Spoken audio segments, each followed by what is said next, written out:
right. Hey, guys. Here we are, once again. 2 streams in a row, number 2. Well, in a row. Two streams, 2 days. So today I am working on a really cool blue card. I'm working on the... Hey, Death the Kid, welcome to the room. How's it going? Just got in here just in time. I literally just started. So I got a really cool blue card, and from anybody who might have been in here yesterday, I mentioned that starting today, this is the very first uncommon card that I'm going to be painting. All the cards that I had done previously were all commons, and this is the very first uncommon card, and it's a blue card, and it's from the Kamigawa set. It's actually Betrayers of Kamigawa. And the one we're working on today is called the Minimo Sightbender. Now, I actually kind of have a little bit of a history with this card. I definitely played with it here and there. I actually remember this card very well because this card was very good at winning me games for all sorts of different reasons. First of all, it's very strong because it just has the ability to make anything you target it with unblockable, and it can easily win you a game by allowing that last huge amount of damage that you need to go through, make it through. Obviously, you have to pay a mana cost equal to the power, and I feel like that was a relatively good way of balancing this card, because honestly, if you could just tap this guy and make anything unblockable, it would be way scary. And I know that we have had a few cards that are kind of like that. Like, one of the ones that comes to mind is... I think it's called it's a goblin, maybe like Goblin Shortcutter or something like that. It's from Zendikar, and it allows you to tap it to make a creature with, I think it's like power 2 or less unblockable, which is really strong. Because even though it's it's only power 2 or less, it's very easy that you can tap it to make something power 2 or less unblockable, and then you can pile something onto it to make it way bigger and scarier, and then swing for the kill. So Minimo Sightbender was actually a very powerhouse uncommon from my personal memories back when I played in Betrayers of Kamigawa. And I frequently used it to win me games. So it's very strong for what it is. I mean, I don't see it as underwhelming. I still see it as being very powerful and very elusive and very fun to mess around with. So that's what we're going to be working on today. And like I said, it's the very first uncommon. For anybody who wasn't in here yesterday, I'm basically working to create a personal booster pack. So I've done all the commons for that booster pack, and now we're moving our way into the uncommons. So this is going to be the very first of the uncommons that I'm doing. So I should mention a little bit about the artwork on this card.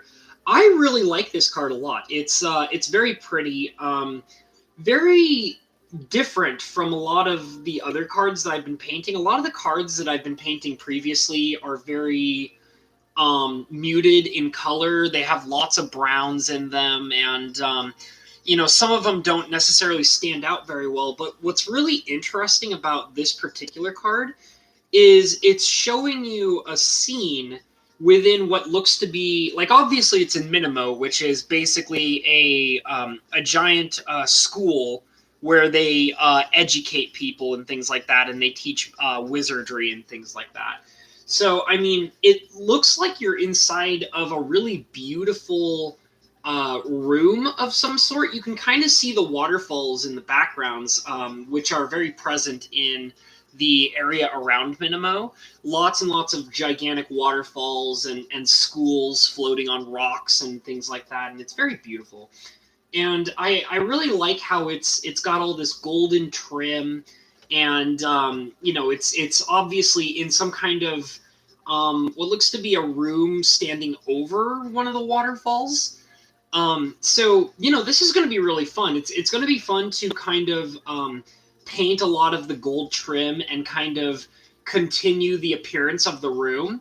I might even try to do a few things where I will, because it looks like that this is a very small room, and the character is sitting in a relatively small area. And I think what I might try and do is I will try to complete the room up here in the main area of the art. But then I'll also try to kind of maybe make some outside wood paneling closer to the bottom. And I might even go so far as to kind of paint even maybe the rock that the room itself is probably sitting on, depending on where I take the art. So this one will probably be fun. It'll have probably some interesting details. And I like the fact that I'll be able to put in some of more of the details of the room without getting too complicated with it. So this will be really fun to do. I'm actually pretty excited about it. So first thing I'm going to do is I'm going to take a swig of my water bottle because it's warm, and it's been really warm the last couple of days. It was really muggy yesterday, and it's really muggy today. So I have my water bottle here to sip on while I'm working on all this. So.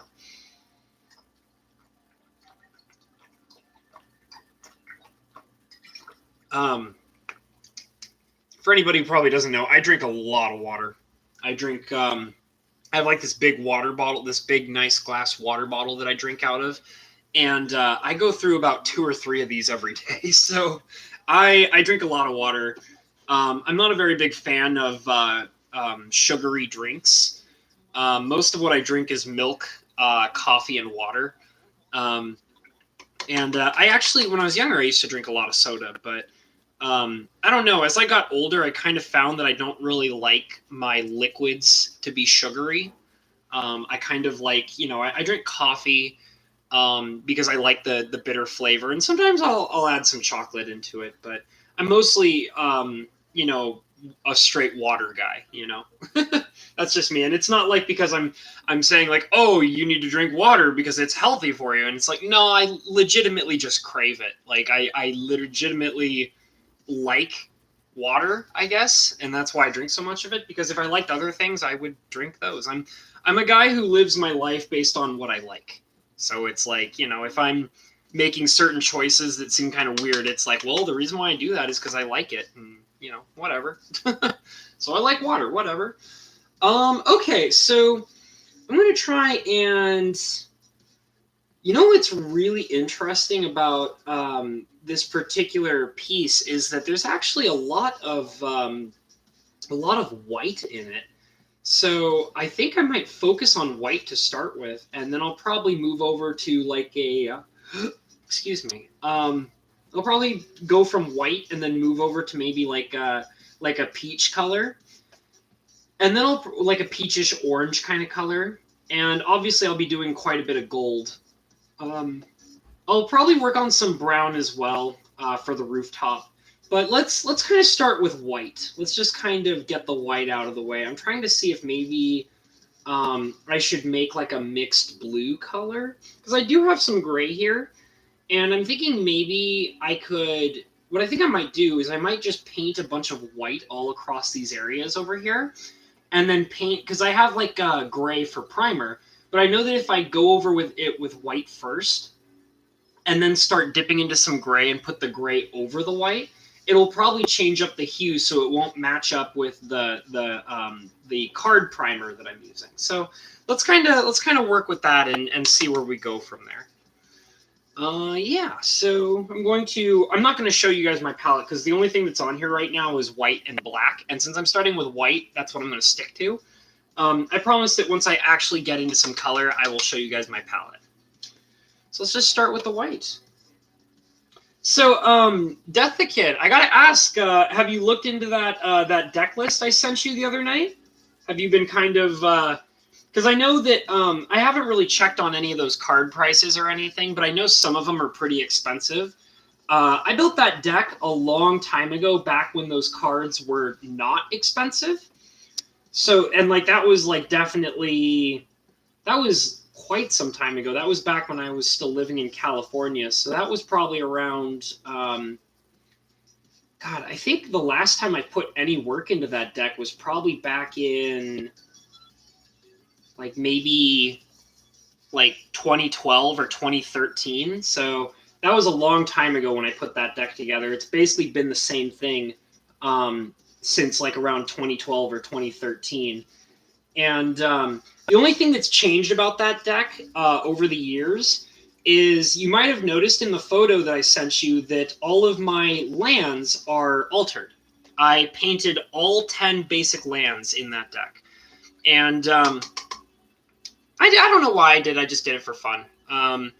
I kind of like, I never really play that deck because it's so degenerate that like I literally have not played with that deck in years.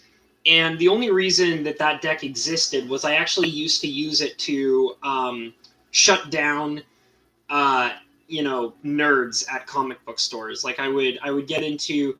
I used to have a problem when I was younger where I would go to comic book stores, and I was a very casual player. I've been that way all my life, and I used to go to LGS's, and I would bring a bunch of like casual fun decks with me.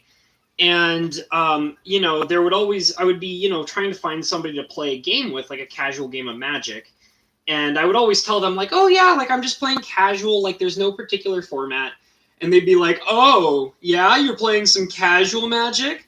Why don't you come over here and I'll play a casual game of Magic with you. And then the dickbags would come over and they would whip out their Tinker decks and stuff like that. And I would get so mad because it would just be an absolutely unfun experience every single time. And they would have this like shit-eating grin on their faces all the time. And I would get so upset about it and so irritated that basically what I did was I decided like, okay, I'm tired of this. I'm tired of this bullshit of like going to my local game store and having some, loser nerd pull out his combo deck and just wreck my face in a casual game all the time. So I built that deck list that I sent you. I first came up with that deck list back around 2012 or 2013 when I was still going to LGS's.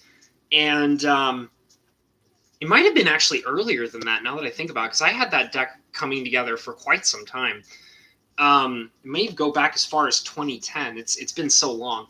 But I built that, and whenever I would go to my local game store, I would still always carry around my casual decks, but I also carried that weaponized bullshit deck that I built with me. And whenever basically what would happen is I would get people who would come up, and they would be like, oh, you want to play a game of casual Magic, huh? And I'd be like, yeah. And I would always, be honest. Like I wanted to play like a game of casual Magic. So I would whip out, like one of my casual decks. And then they would be like, they would, destroy my face. And I would get really like annoyed. And they'd be like, ha, like I got you. And I'll be like, yeah, you know what? I actually have another casual deck that I would love to fight you with. And they're like, oh, really? And I'd be like, yeah, let me whip it out real quick. And I would whip out that beast of a deck. And I'd be like, yeah, let's go, man. Let's fight. You and me. Let's do this. And I would knock them into place. I would absolutely just destroy them with it every single time. And like I said, it's like when I was explaining you the deck tech of it, the real genius of that deck is the mental missteps and the surgical extractions. Like, because the combo is great itself. Like, it's like the combo itself is fantastic, but the combo won't work if you don't have the proper protection to get it in order. And a lot of these people that I would fight would have these decks that would win in like the first 2 turns. So you would have to protect yourself with the mental missteps and the surgical extractions so that you could make it to turn 3 in order to round off the combo and just kill. So that's what I used to do is like whenever I would come against those kinds of people, in the second fight of casual Magic, I would whip that beast out. I would shut them down with the mental missteps and the surgical extraction. And what's really brutal about that is that you would hit them with the mental missteps so that they can't round off their combo. And then you would hit them with the surgical extraction, which allowed you to tear their combo out of their deck and they can't use it at all. So it would just make it so that you have now riddled holes in their deck, so they can't fight you anymore. And then you would make it to turn 3, and then you'd round off your combo and you'd win the game. And that worked out a lot. I actually, in the LGS that I used to go to back in California where I did that, I started getting a reputation as the like I didn't really have like a name or anything in particular. Like I just called it the Nerd Killer, but I definitely got a reputation for, you know, people not being dicks to me about playing combo decks and stuff like that. So that's what that deck was for. It was just to, like, you know, wreck nerds, like, you know, shitty nerds that wanted to ruin the fun of my games and stuff like that. And but yeah, I'm glad to. I can see that you were talking about how surgical extraction is that 50 cents. Are you saying 50 cents or $50? Are you serious? There's no. I kind of barely believe that, man. Are you serious? That actually legit $50 for surgical extraction? Oh my god! So, okay, so I first of all have to say this. 2 of the 4 surgical extractions that I own, I actually opened in booster packs. I was playing a little bit during the second Mirrodin block, and I wish I never bought a booster box of new Phyrexia, but I wish I did. But I did get lucky enough to have pulled 2 surgical extractions in the booster packs that I did buy. And I bought quite a few, just not enough to be a booster box. But I did pull 2 of those surgical extractions. And then back, and mind you, this is probably, I want to say based on that price tag, this was probably further back. So I'd say it's probably around 2010 or 2011 that I bought the surgical extractions.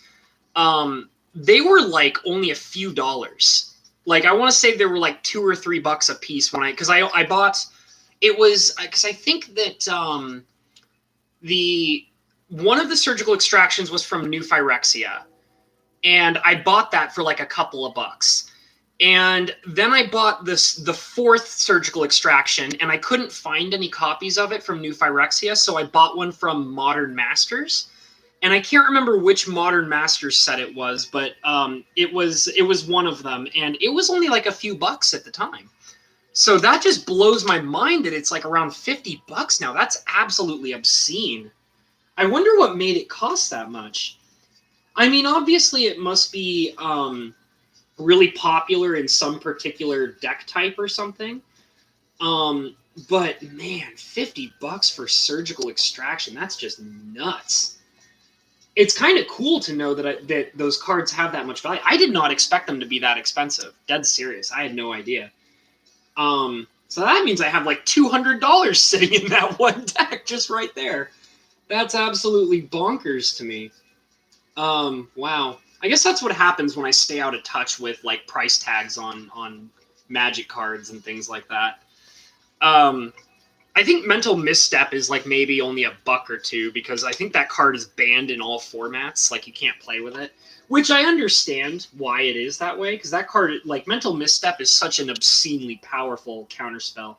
I actually consider it to be one of the single-handed, like, most powerful counterspells ever printed.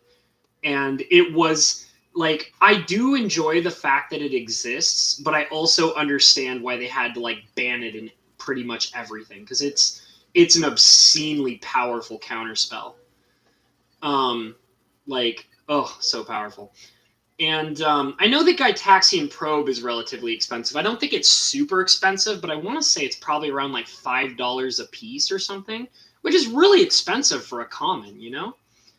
But Gitaxian Probe is so powerful too. That's another crazy broken powerful card. It's the sideboard card to turn off all in any deck in Modern. Yeah, that would do it. I totally get that. That would definitely do it. I'm gonna take another swig of water real quick. I'm just really thirsty.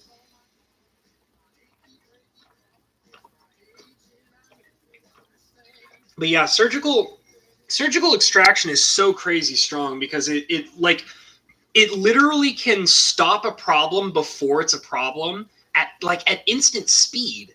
And then after it deals with the problem at hand, it then says, hey, that problem I just dealt with, that problem is now removed from your deck and it's gone forever. And like, you can never play with it again.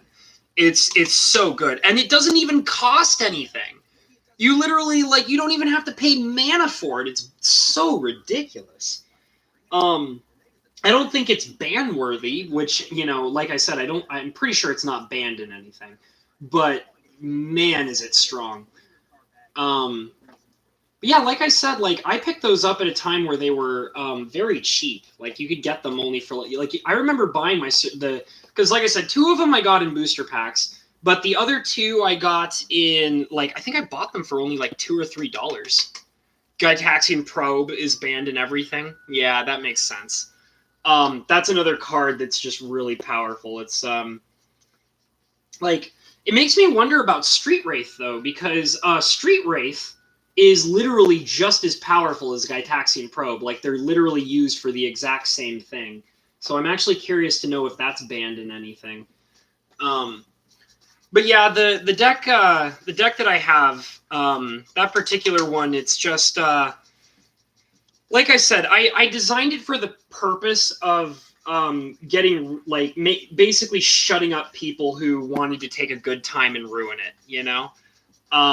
Because you know I actually like I said, like the old LGS that I used to go to back in California, that was a major problem that I ran into constantly, was like people playing these broken combo decks that you know, that would just win all the time, and like you weren't allowed to have fun, you know. And they would always want to do it in casual matches, like it was like a wank fest for them or something. It's Street Wraith is legal and everything. That really surprises me. Like I mean, because like I said, like here's the thing. Nobody plays Mental Misstep is $1. Well, that makes sense because it's banned and everything. No, Street Wraith. If you are playing Street Wraith correctly, you never play it for 5 mana ever, ever. Like that's never what. And if you do pay 5 mana, then something. If you are paying 5 mana to cast a Street Wraith, something really bad happened to your deck, or something really bad. It's either that you're a bad Magic player, or something went really, really wrong in your deck, and you're getting desperate, and you're casting it as a creature because you're super crazy desperate. But Street Wraith is not supposed to actually be cast. You're only supposed to cycle it. And that puts it on par with Gitaxian Probe. It's one of the best cards in GDS and Living End. Yeah, that would make sense. Yeah, Living End is pretty crazy. But I really like Street Wraith. And like I said, like the purpose of the Gitaxian Probes and the Street Wraith is to get you to your combo quicker. They don't serve any other purpose than to get you to your combo faster. So yeah, it's just like the whole deck is built around that one combo. And there was something I was actually realizing last night when I was posting up the deck list for you, Death the Kid, is I actually for the first time ever felt like that maybe I have too many forests in the deck. That's not something that really ever crossed my mind before until I was kind of looking at it and thinking to myself, well, black is the prominent color, and there's definitely more black cards than green cards if you include the gold ones as well. Is the free look at the... Oh, yeah. You know, that would really make a lot of sense, too. That would probably set off, like, for example, like people that really want to abuse Cabal therapy. Cabal therapy, sorry. Like, you could Gitaxian Probe for free, and then Cabal therapy on turn 1. And then just riddle holes in their opening hand before they get to play anything. So that would make a lot of sense. Yeah, I actually and that's actually really surprising because when Gitaxian Probe was really popular, most people were saying like, oh yeah, like sometimes when you're playing Gitaxian Probe, you forget that the ability to look at the opponent's hand is even on the card, because all you generally care about is netting that one free card for 2 life. So yeah, but I mean, thinking about it that way, it actually does make a lot of sense that the Gitaxian Probe is considered more powerful because of the ability to look at the opponent's hand, because that's a dead giveaway on like turn 0. You know, that can really get you nice and set up and things like that before you even have the chance to really do anything. So I mean, I can totally understand that. Still surprised that it's banned in formats, but I can understand that. I really could. I'm just adding in some gray here. The purpose of the gray that I'm adding in is because there is a little bit of gray for the waterfall sides off in the distance outside of the room here. So I'm just kind of adding in some gray to kind of look like that there is some shading for the waterfalls. I might go over it with a little bit of white as well to kind of dim down the gray some more. Let me just try that real quick and see how that, excuse me, how that looks. Just kind of throw that in there a little bit, just like so.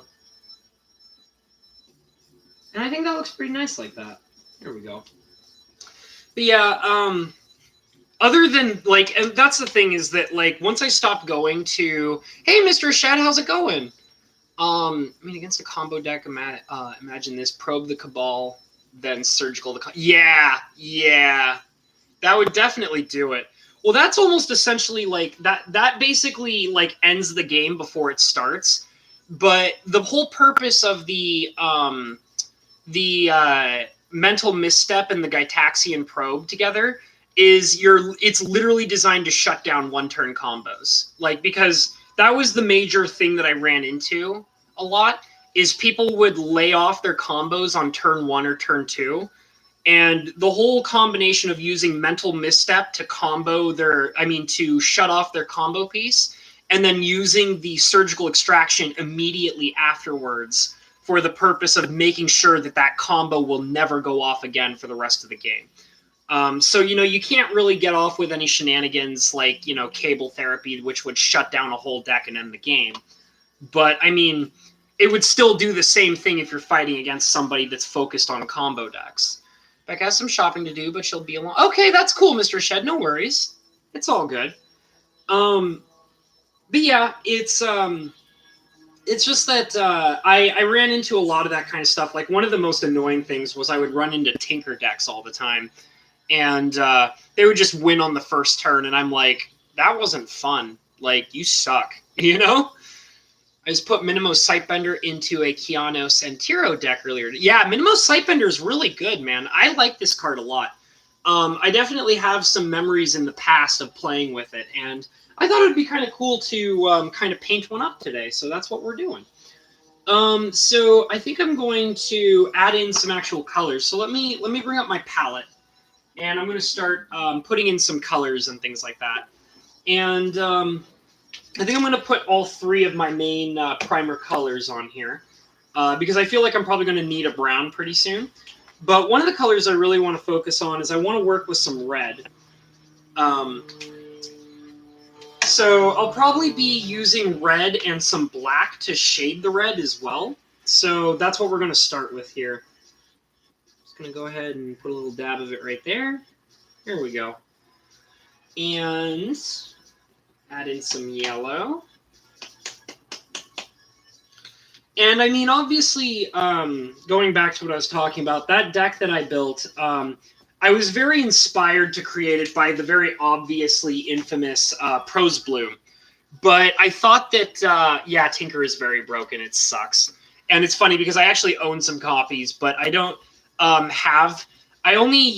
basically own 2 copies of Tinker, and the only copy one of them is in my binder and I never use it, and the other one is actually in my Power Cube, which it's actually balanced in the Power Cube, so that's where I'm okay with it being. Squandered Resources is $13. That makes sense. I feel like that's a pretty reasonable price for that card. Hey, Scorp guys, good to see you. Just found today's stream. All right, no worries. Tinker is a card. Hated the Tinker deck. Yeah. Well, like I said, like that's the fun thing about my Power Cube is that you get to play with broken cards, but you never have to worry about somebody like playing a completely busted and unfun deck because the balance of the cube itself is that there's only singles of every one card, and there are cards that will combo together, but we're talking about trying to combo 2 or 3 cards together out of 420 possible choices that you might draft and play with. So it ends up being really balanced. So, I mean, I like it a lot. Let's see. I think I want to make a brown really quick. just so I have it on hand. So I'm going to put this blue over here. I don't know how much I'm going to use of this brown.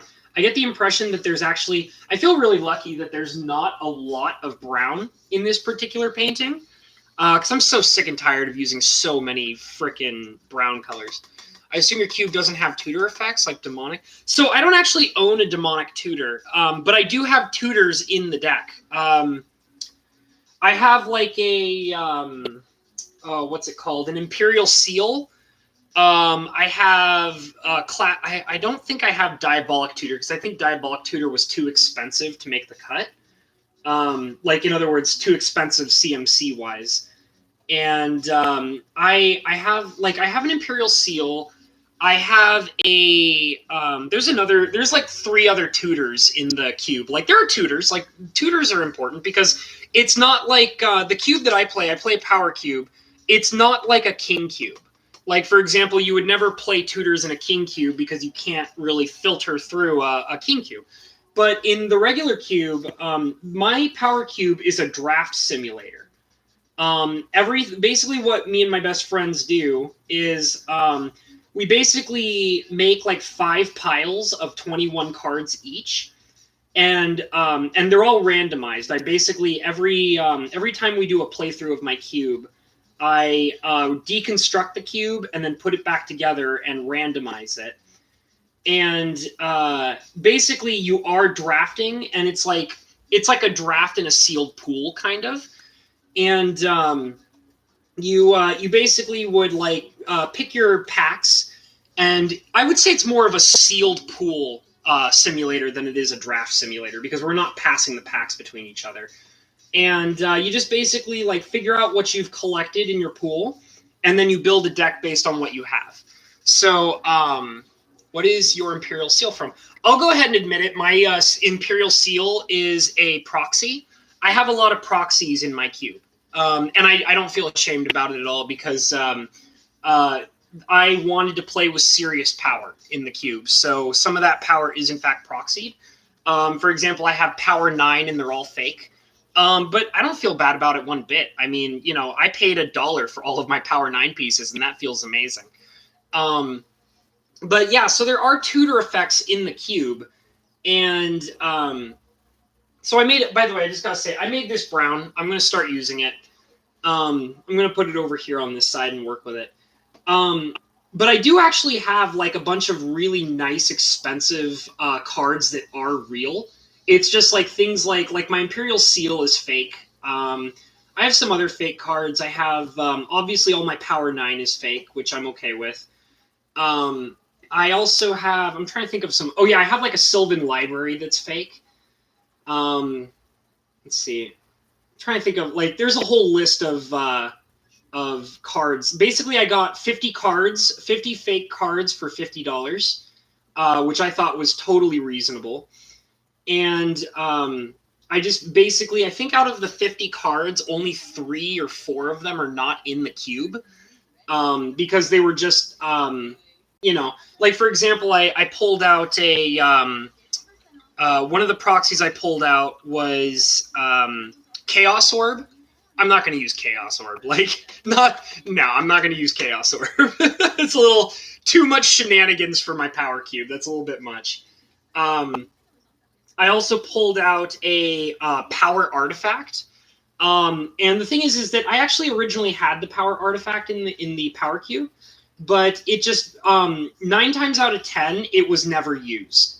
Like, it's a good card, but it just doesn't fit in the cube. And like I said, if it was actually strong enough to stay in the cube, I would have kept it in. But every time I played a game with my, like, whether it was my friend who picked it up or whether it was me who picked it up, we would never play with it. So I would have rather pulled out the card and that I wasn't using and replace it with something that would be used instead of keeping it in there just because it's a cool, powerful card that, you know, never gets used. And then I also pulled out Jazam Djinn, and Jazam Djinn was really strong for a while, and I kept it in. But one of the things is that the person, there were a couple of issues. First of all, it's kind of underpowered compared to a lot of the other cards, and people would often like not pick it. because there were just more powerful cards to pick from than Jizam.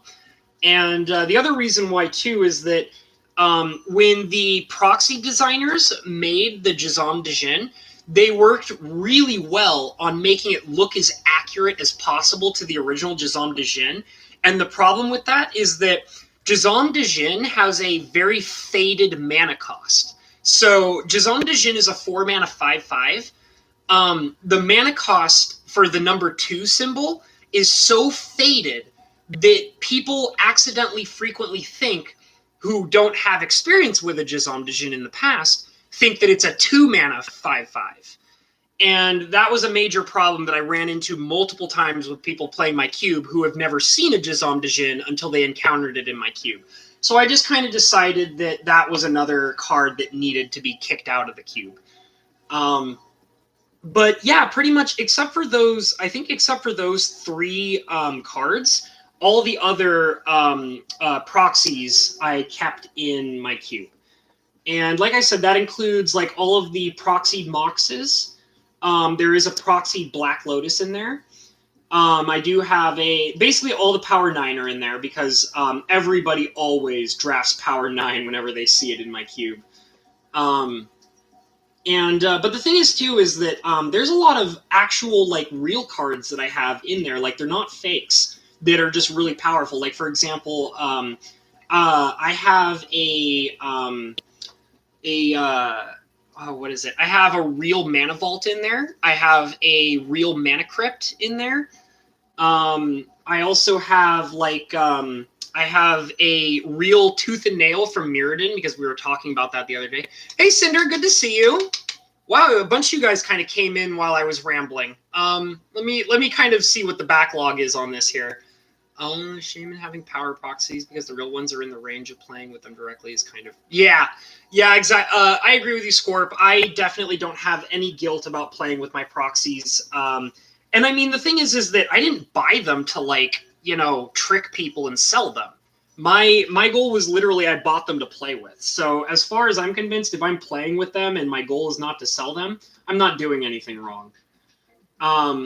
I would be very disappointed in myself if I actually tried to sell them, and I would be disappointed in anybody who would try to sell them, because that's not what they're for. Let's see. That would have been about $400 for the seal, and I have a Time Twister altar. I love it. Very cool. Are you saying that Imperial Seal is $400? Jesus, I figured there was a good reason why it was being proxied so often. I didn't think it was a $400 card. That's nuts. Yeah, let's see. Yeah, Cinder's in the house. Good to see you, dude.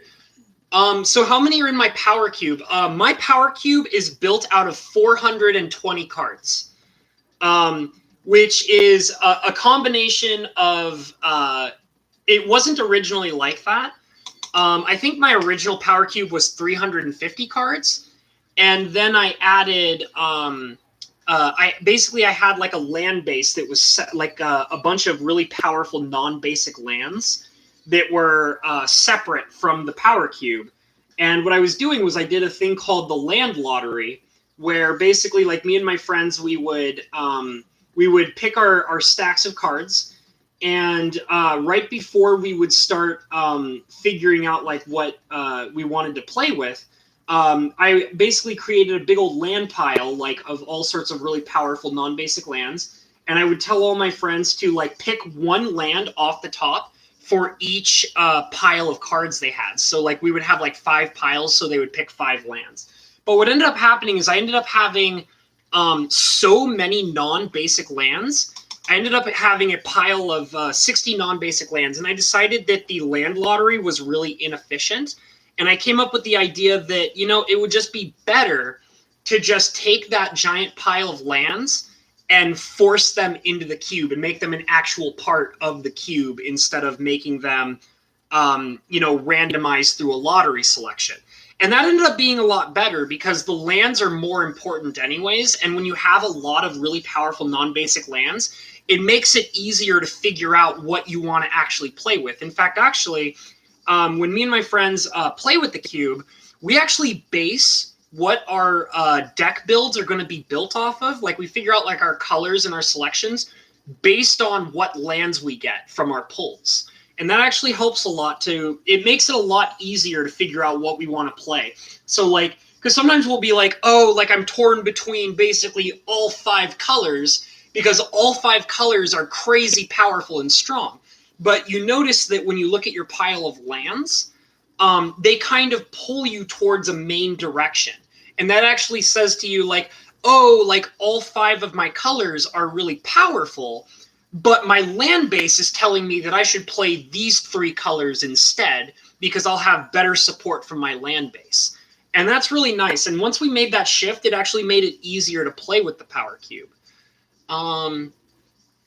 It does lead to a question. Would you do altars of proxies? Of course! I would love to do proxy altars. I would be more than happy to take... I was actually thinking about doing that because I actually got I got a pile of 50 proxies for $50. And I was actually thinking at one point that I might do that again. Like I might basically order a second $50 pile of 50 proxy cards, and I'd probably just use them to paint. And the thing is also I have done like full-blown altars. Like I've shown off my my full altered Black Lotus and my full altered Yawgmoth's Will. And so, I mean, I would even paint cards that are not actually proxies of the real cards, but are completely different cards painted to look like the cards that I want them to be. So that's always an option. I have no issue with that whatsoever. So yeah, I would be willing to do something like that. So yeah, I might actually like, for example, if somebody was interested in purchasing a commission off of me of like a proxied card, I would be more than happy to go out and buy like a set of like, you know, the $1 proxies and all that, and I would be more than happy to just go ahead and paint one like crazy. That would be really fun. I might actually try that. Who knows? I was actually at one point thinking about trying to do a set of all the Moxes because I painted my full altar Black Lotus. And I was thinking it would be really cool to also to have accompany that Black Lotus all 5 of the Moxes.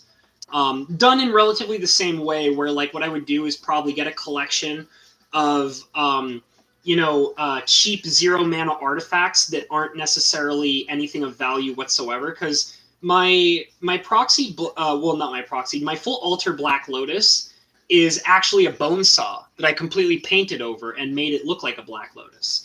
So I might even think about just doing something like that to paint all the Moxes. That would probably be really fun. So I've put in all this brown, which is very nice. It very much matches the coloration that I have here at the center of this ceiling. So I'm actually going to now bring in some black and just kind of do a dark shading of black as well, just to make that work.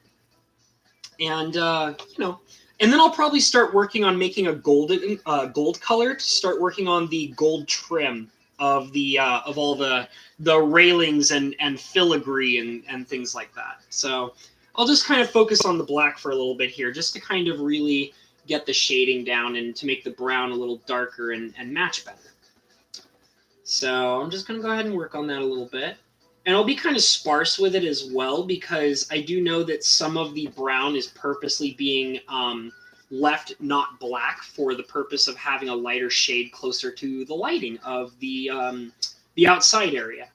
So we're just going to kind of just barely shade that over in this area over here. And I'll kind of spread it out over here just a little bit. But yeah, I really love my Power Cube. And the thing is that my Power Cube actually has a lot of real monetary value in it. Like there's a lot of very real, very expensive cards in it too. Like, I mean, obviously the proxies are proxies and they're not worth anything, but there are legitimately some real expensive cards in that collection. Like I said, like I have like an original Mirrodin Tooth or Nail, which I think is relatively pricey, I would assume.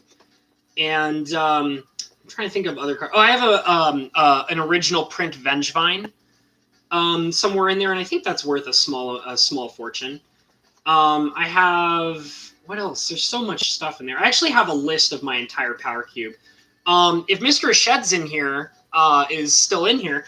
Rebecca has one of my older Power Cube lists, and I've actually updated it multiple times since the last time I shared it with her, so it's probably very different than what it used to be. But I'd also, if people are really legitimately curious, I would be okay with posting my Power Cube list in my private in my Discord for my channel, and anybody can feel free to kind of download it. And yeah, hey, Mr. Shed. I was just saying how a long time ago, Rebecca was really curious about how a cube worked, and she wanted to get some reference points on how to build one. And so I sent her it's very out of date now. So like the version she has been changed a lot. But I sent her a build on my old cube on how it used to be. And just to give her an idea of like what it's supposed to be and how it functions and stuff like that.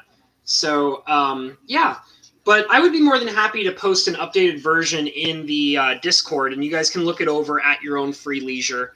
And but yeah, there's some pretty expensive, powerful stuff in there. I'm just trying to think of like some key pieces that are really. I mean, I guess my land base is worth a fortune. I have like I have an actual Lotus Veil in there. I have a Lake of the Dead. I have the City of Brass is proxy, but I actually do have a legitimately real City of Brass in my collection. So, I mean, other than the fact that I have a proxy in the cube, I do actually have a real City of Brass. It's ironic how much some of these cards have gotten in perceived value, since Garfield's vision was that these cards would be cheap and easily accessible for people to play. Yeah, so it was actually quoted by... like one of the really famous quotes about the value of Magic cards from Richard Garfield is he believed that no Magic card should be more expensive than $20. Like he absolutely thought that the most expensive a Magic card should be allowed to be is $20. And obviously here we are with like, you know, $60,000 Black Lotuses and things like that. Like, you know what I mean? So, I mean... But that's okay because, you know, Wizards of the Coast is going to do whatever they want. People hoarding cards are going to do whatever they want. And Richard Garfield is off doing better things with his time. You know, he doesn't need to worry about Magic. He's way too busy being an extremely talented game designer. Oh, Galindo's in the house! Oh my god, Galindo. I am so sorry that I didn't give you a shout out in my previous stream because I wasn't notified of your donation until the stream ended. And so what I did was I actually, in the previous stream, which is posted on my channel, I left a comment, a pinned comment, giving you personally a shout out for your donation. So thank you so much for donating the money that you donated. I really appreciate it. And I was really hoping that you would come in and join us so that I could give you a shout out now and let you know how appreciative I am of you giving me some money. I really thank you for it, dude. And I feel bad that I didn't get the chance to say thank you in the previous stream when you actually did it. So thank you so much for being awesome. I really appreciate it, Galindo. So yeah, glad to have you in here, man. So I'm actually working on a Minimo Sightbender for anybody who might have joined and not, you know, immediately known what was going on. For example, Galindo, who kind of just walked in. It's a Minimo Sightbender from Betrayers of Kamigawa. And I really like this card because it's actually really interesting. It has a lot of interesting colors happening in it. I will admit this, though, the one thing that kind of I always thought was really silly about this, well, even so, thank you so much, Galindo. I really appreciate it, man. Thank you. So I always thought this art was just a little goofy, just a tiny bit. And the reason why is, I don't know if anybody can see it, but, and I'm sorry because it's really hard to see with the low definition on my camera, but the guy is like screaming. Like, I don't know if you guys can see it, but it's so funny. He's like, ah, while he's like using his magical powers to make this guy invisible. And I always thought, like, even when I was at a young age, I was like, this guy looks so goofy. He's just, like, screaming at the top of his lungs while he's casting this magic. It looks so damn funny. Hey, Mike Hatcher, how's it going, man? Good to see you in here. Oh, man, all the cool people are just coming in and hanging out. I love you guys. You guys are so cool. Let me get this out of the way because I'm actually doing some color mixing here. So I'm going to bring up the palette, and I'm using this yellow splotch over here that I made and set aside, and I kind of want it to be a slight gold color. And what I've actually learned is that sometimes I can get a very nice, lightish, kind of gold color almost by mixing just a teeny tiny amount of black in with the yellow, just a little bit. And it looks like it might be just a little too dark, but I think that if I can kind of get all the yellow in on all sides, I might be able to get it to be more of a golden color. Kamigawa would have been better received if the Mirrodin. Yeah, I definitely think that as well. I know that a lot of people complain about the power level of Kamigawa, but the thing is that I think that a lot of people had a very skewed perception on Kamigawa because of how powerful Mirrodin was, and they're like, why is this? Why is Kamigawa not Ravager Affinity? And but the thing is that I was so traumatized by Ravager Affinity that when I went into Kamigawa, it was so refreshing for me. I really legitimately loved the flavor and the cards in Kamigawa. And this is the second Betrayers of Kamigawa card I've done. And, I still have fond memories of it. I really legitimately had a great time playing this set. I don't feel bad about the power level whatsoever. I had a great time playing it. And I feel like that in the end that's what really mattered. That's what allowed me to have a good time, despite the fact that I, came out of Mirrodin with such bad feelings, But Kamigawa really, I almost want to say that out of all the bad stuff I went through Mirrodin, Kamigawa was definitely a set that kind of restored my faith a little bit, because I was very disappointed with Mirrodin, and Kamigawa was just like, hey, don't worry, it's okay, things are going to go back to normal, just have some fun, and I know I'm not as powerful, but at least I'm really fun, and I was like, okay, Kamigawa, that's really good to know, thank you. I want to change the subject, but I would be remiss if I didn't share the news. Aw, congratulations, Mr. Shed. I'm good. You know what? That's awesome, man. That's awesome. Good for you. You two are such a cute couple. I love it when the two of you are both hanging out in the chat and all that. And I like both of you for completely individual reasons. You're both entertaining in your own way. And I'm really happy to see the two of you being happy together. That's awesome, man. So congratulations, dude. That's very cool. Of art if I Affinity keyword. Yeah. Scorpgeist. Affinity was very broken. I don't miss it. And it's funny because I actually own a deck that uses some Affinity, but I don't use Ravager, and I don't use any of the crazy, obnoxious, broken mechanics of Affinity. I think that the only Affinity, the one deck that I have that is it's an Esper artifact deck that I have, and the only Affinity cards I have in it are a counterspell. I think it's oh god, it's got a really cool name because it's Invoke Power or something it's it's basically I think it's a 7-mana counterspell, and it's double blue and then 5 colorless, and it has affinity for artifacts, so it works like a normal counterspell when you have 5 artifacts in play. And it says counter target spell. If that spell would be countered this way, exile it instead of putting it into the opponent's graveyard. And I think that's actually the only real affinity cards. I only have 2 of them in that deck. But it does function relatively like an affinity deck, even though there isn't really any affinity cards in it. So, and that was literally I was okay, I'm willing to be okay with these 2 affinity cards, but that's it. I'm not going to put any other affinity stuff in it. Oh my goodness gracious. Oh man. You're too much, dude. Oh. God, that's a movie I haven't seen in a very, very long time. Freaking Braveheart. Goodness gracious. That movie was Very, very intense. Oh man. But yeah, but I did enjoy Kamigawa a lot, and that's also why I have quite a few Kamigawa cards in the first place, and why I'm able to be here, painting them in front of you guys.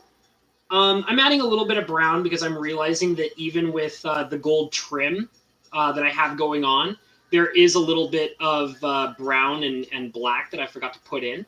So I'm just kind of putting that in on the side here, and just to kind of make the gold trim stand out just a little bit more. And I do need a little bit of black to go in. Is it true they're making... Oh, God, please, I hope not. Cinder Shadow, that's like blasphemy. You know, if they did make one, it wouldn't surprise me. Like, I mean, you know, Hollywood doesn't have any form of creativity anymore, so I mean, they're probably so bankrupt on ideas, they probably think that the only way they can make any money anymore is if they go back to classics like Braveheart and do them over again, you know? And it's just, ugh, stop it. Like, you know? So tired of all of the sequels that don't need to be made and all of the remakes that don't need to be made. Like, I'm so tired of it. Like, come on, guys, just like be brave and make an original idea again. I mean, what the hell? Just, you know, man up. Make a good movie for once. Like, try something new. It's just, ugh, tired of it. So tired of it. Ugh, but whatever. They can do whatever they want. I shouldn't be so mad about it. Because it doesn't matter. It don't matter. None of this matters. As a great man once said, it don't matter. None of this matters. You know, this gold color is not really doing what I want it to do. So I think I might just kind of ignore it for right now and come back to it later. I do want to add some more gold over here on this side, though. I'm noticing that the gold is looking really nice against the brown and the black, but it's not looking so good against the white. So I'm going to have to come back and find a way to darken that a little bit later. Let's see. I hope not Cinder. I mean, the hero died unless they're going to... What you don't realize, Scorpgeist, is that they're going to return him back to life as a zombie. And it's actually Braveheart, the zombie movie. And they're just going to be a whole bunch of, you know, Viking zombies. So stupid. Oh, man. Braveheart 2, The Reckoning of the Zombies. 1,000 years before the first one or something like that. Oh, so it's a prequel? Ugh. Ugh. So unnecessary. So absolutely unnecessary. Whatever. Just let them do it and let them lose all their money on an idea that's just not a good idea. Like, I'm okay with it. As long as Hollywood is making bad mistakes and losing like millions of dollars, I'm okay with whatever stupid thing they want to do. That sounds fine to me. Go ahead and bankrupt yourselves. I don't care. So dumb. All right. So I'm just kind of adding a little bit more gold trim. It's looking a little awkward, but I'm going to try and fill it out a bit more so it looks less awkward. So let me see if I can kind of get a little bit more of this gold color in here to kind of really make it stand out better. There, that seems really nice. I actually think that looks good. And then I'll just kind of like put like a little spike right here, just like that. And maybe some little twisty twirls. Something like that. I'm thinking I might go over it with the detail brush to like sharpen it up. But I just want to kind of really get it in there as best as I can so I can save myself some time later. I'm just trying to be really careful because if I add too much color, it'll look really weird. And I don't want that. I don't want it to look weird. I don't know about you guys, but I don't like it when my artwork looks weird. So I think that's just something I'm going to have to come back to later. So we're just going to move on for now. And Brainheart. There you go. Brains. Brainheart.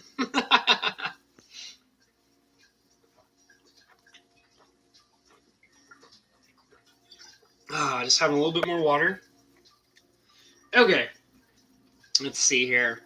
Break a little bit, and I realized you were streaming. So, oh, okay. Well, welcome to the stream, Braden. Good to see you. Glad you made it. I hope your new job's been working out for you pretty good, and I hope that maybe you've been able to do some painting, because I know you were kind of curious about that and wanting to do that. And also, if you just haven't had the time to do it, dude, no big deal.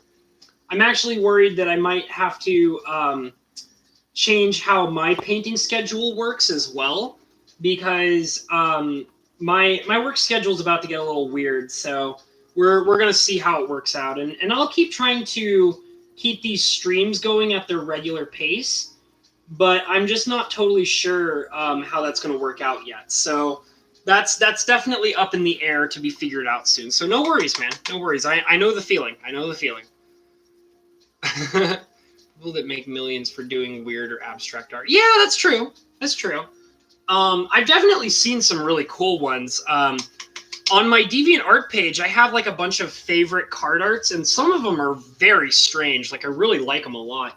There is this one that this one guy did. It's like a mesmeric fiend, and the way that he painted the mesmeric fiend was like, it's like a picture of like a human being that like is like looking very like unhealthy and sad and depressed, and it shows like this weird human like horror creature, and it shows that his skin is like meshing with the skin of like the human being, and it's almost like it's in a swirl, and it looks like as if it's literally like stealing the life essence of that human being by meshing itself with the human being. It's very abstract and weird, but I really like it. So I mean, yeah, I like abstract pieces too. Like, you know, that's one that I think is very interesting, and every time I look at it and think about it, I'm like, this is very weird, but I really like how it looks. Okay, so I'm going to add some more gold trim, and I'm going to start putting it down over on this side. So I'm just going to kind of make this bar over here, like so. There we go. And I might also have to darken a little bit, but let's see here if I can get a little bit darker. Just kind of really add that in like that. And I'm going to dip again and add some of this over here, like so. Just like that. And I am noticing that it's got this much different coloration to it on the gray than it does on the white. So that's pretty interesting. That's something I'm going to have to probably compensate for as I keep going along. So yeah, I'm just going to add some more and add more rich color to it just to kind of really make it more apparent, I guess. Maybe I should go for a lighter color. I think that's what I'm thinking is going to have to happen here. Yeah, I have a day job too. It's just that I actually work part-time, which is why I'm able to have, like, for example, today off. And, you know, I actually can sustain myself off of my part-time job because I've actually gotten myself into a position where basically they gave me a bunch of like raises and bonuses and things like that. Because basically what happened is I basically made myself really valuable. Like I'm a cook, and I worked my butt off, and just, you know, just worked really hard, showed my value as a cook there, and so there's not very many people who work my particular position. So I'm in like a very small group of people that get paid to do what I do. And the thing is that when I switched over to being when I switched over from full-time to part-time, basically what happened was my workplace got very nervous because we've been having trouble hiring people. And so they were like really worried that me switching from full-time to part-time basically meant that I was losing interest in my job. And they got so scared about it that they're like, oh my God, please don't leave us. Here's a raise, and here's a bonus, and here's another bonus. And like, I was like, cool. So ever since I switched over to part-time, I've actually been making almost about as much as I was making when I was on full time.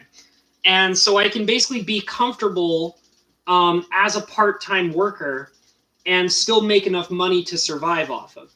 Now, I will admit that I've had to cut down on some expenses here and there to make that work, but it really hasn't been that big of a problem at all. So it's been working really well in my favor, and I like it.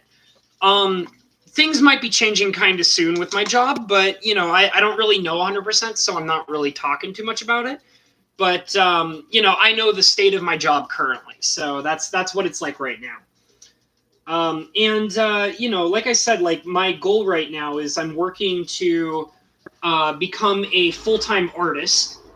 So in order for me to become a full-time artist, I need more time to obviously work on my art, which is why I'm here doing what I'm doing right now in front of you guys.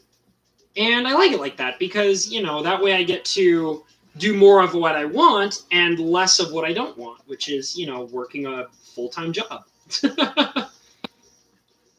So I'm just adding some more gold trim. It's just some filigree here and there. And it's kind of like some spirals and stuff like that. And I will flesh it out a bit more after I add in the orange color, which I'm probably going to be making very shortly. I just want to finish off a few more of these gold bars. Oh, yeah, Scorp, guys. I just worked really hard. I actually started out at my job as a low dietary aid. Which is basically like you just kind of assist the cook. And basically, like, all I did was I just worked really hard and made sure that things functioned right all the time. And I even did a lot of extra stuff that, like, wasn't part of my job. Like, for example, I would, like, notice that there was something that would need to be done, and I wouldn't know how to do it, but I would say, like, oh, like, hey, I noticed this thing needs to be done, and I don't know how to do it. Could somebody show me how to do it? And I'll start doing it on a regular basis from now on. And, I kept doing things like that. And it got to a point of where they gave me lots and lots of responsibility outside of my normal job. And then what happened was we had a cook. This was like a long time ago, by the way. We had a cook that left. And I think this was actually before I had started hanging out on Perp's channel, now that I think about it.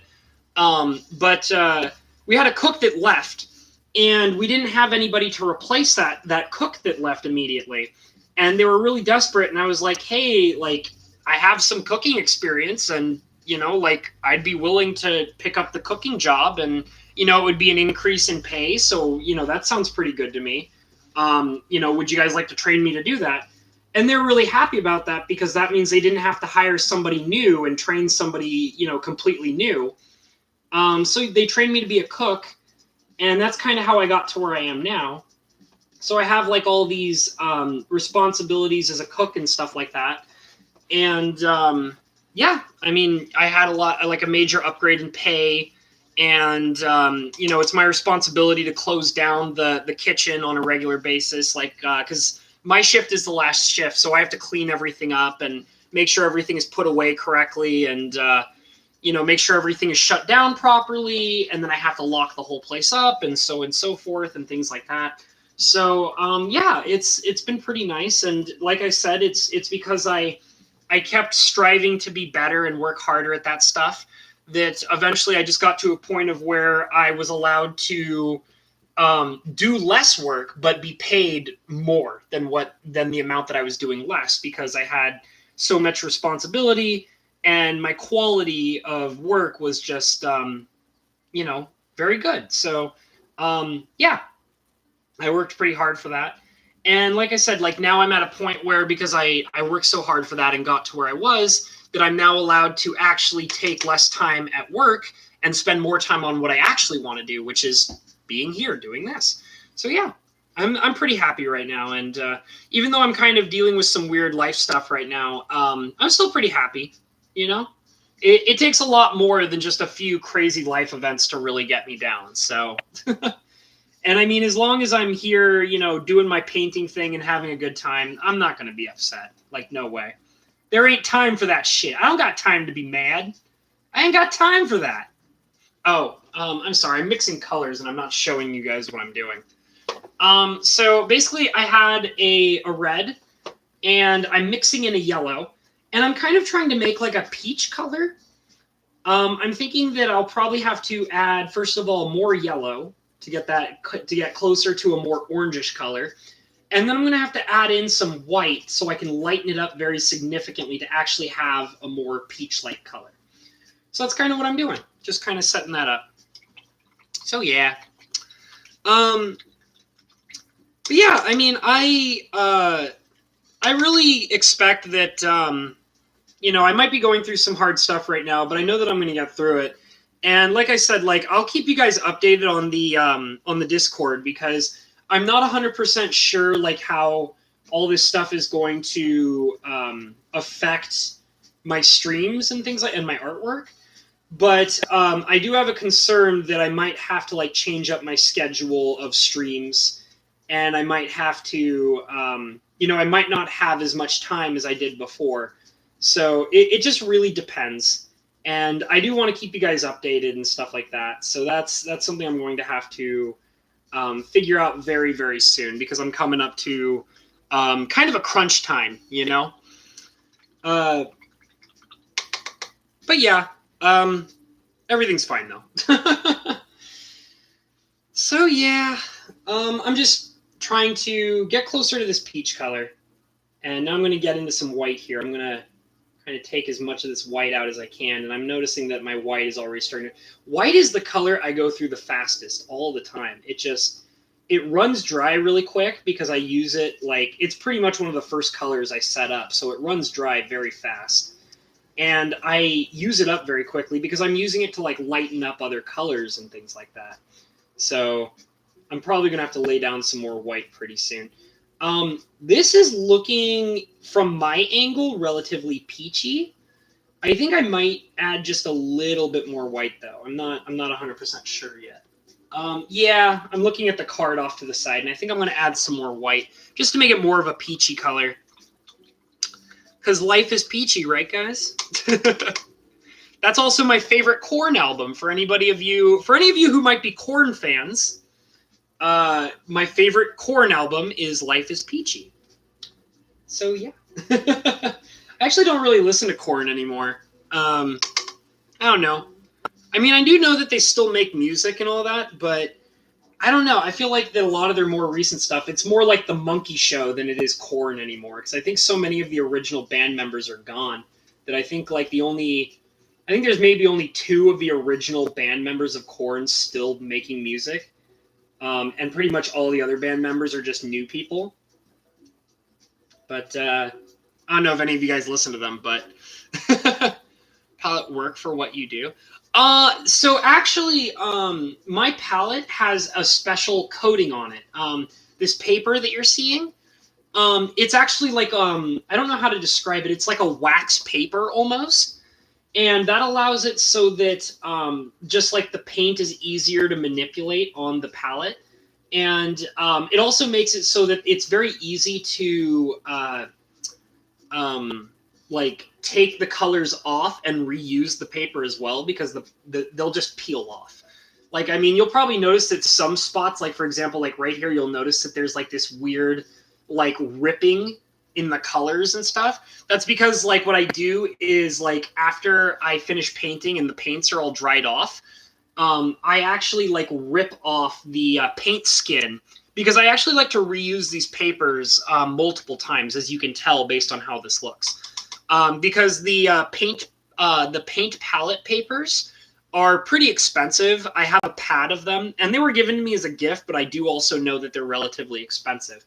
So I kind of just try to reuse it a whole bunch of times until it's so cluttered up with like old color that I can't really see myself using it anymore.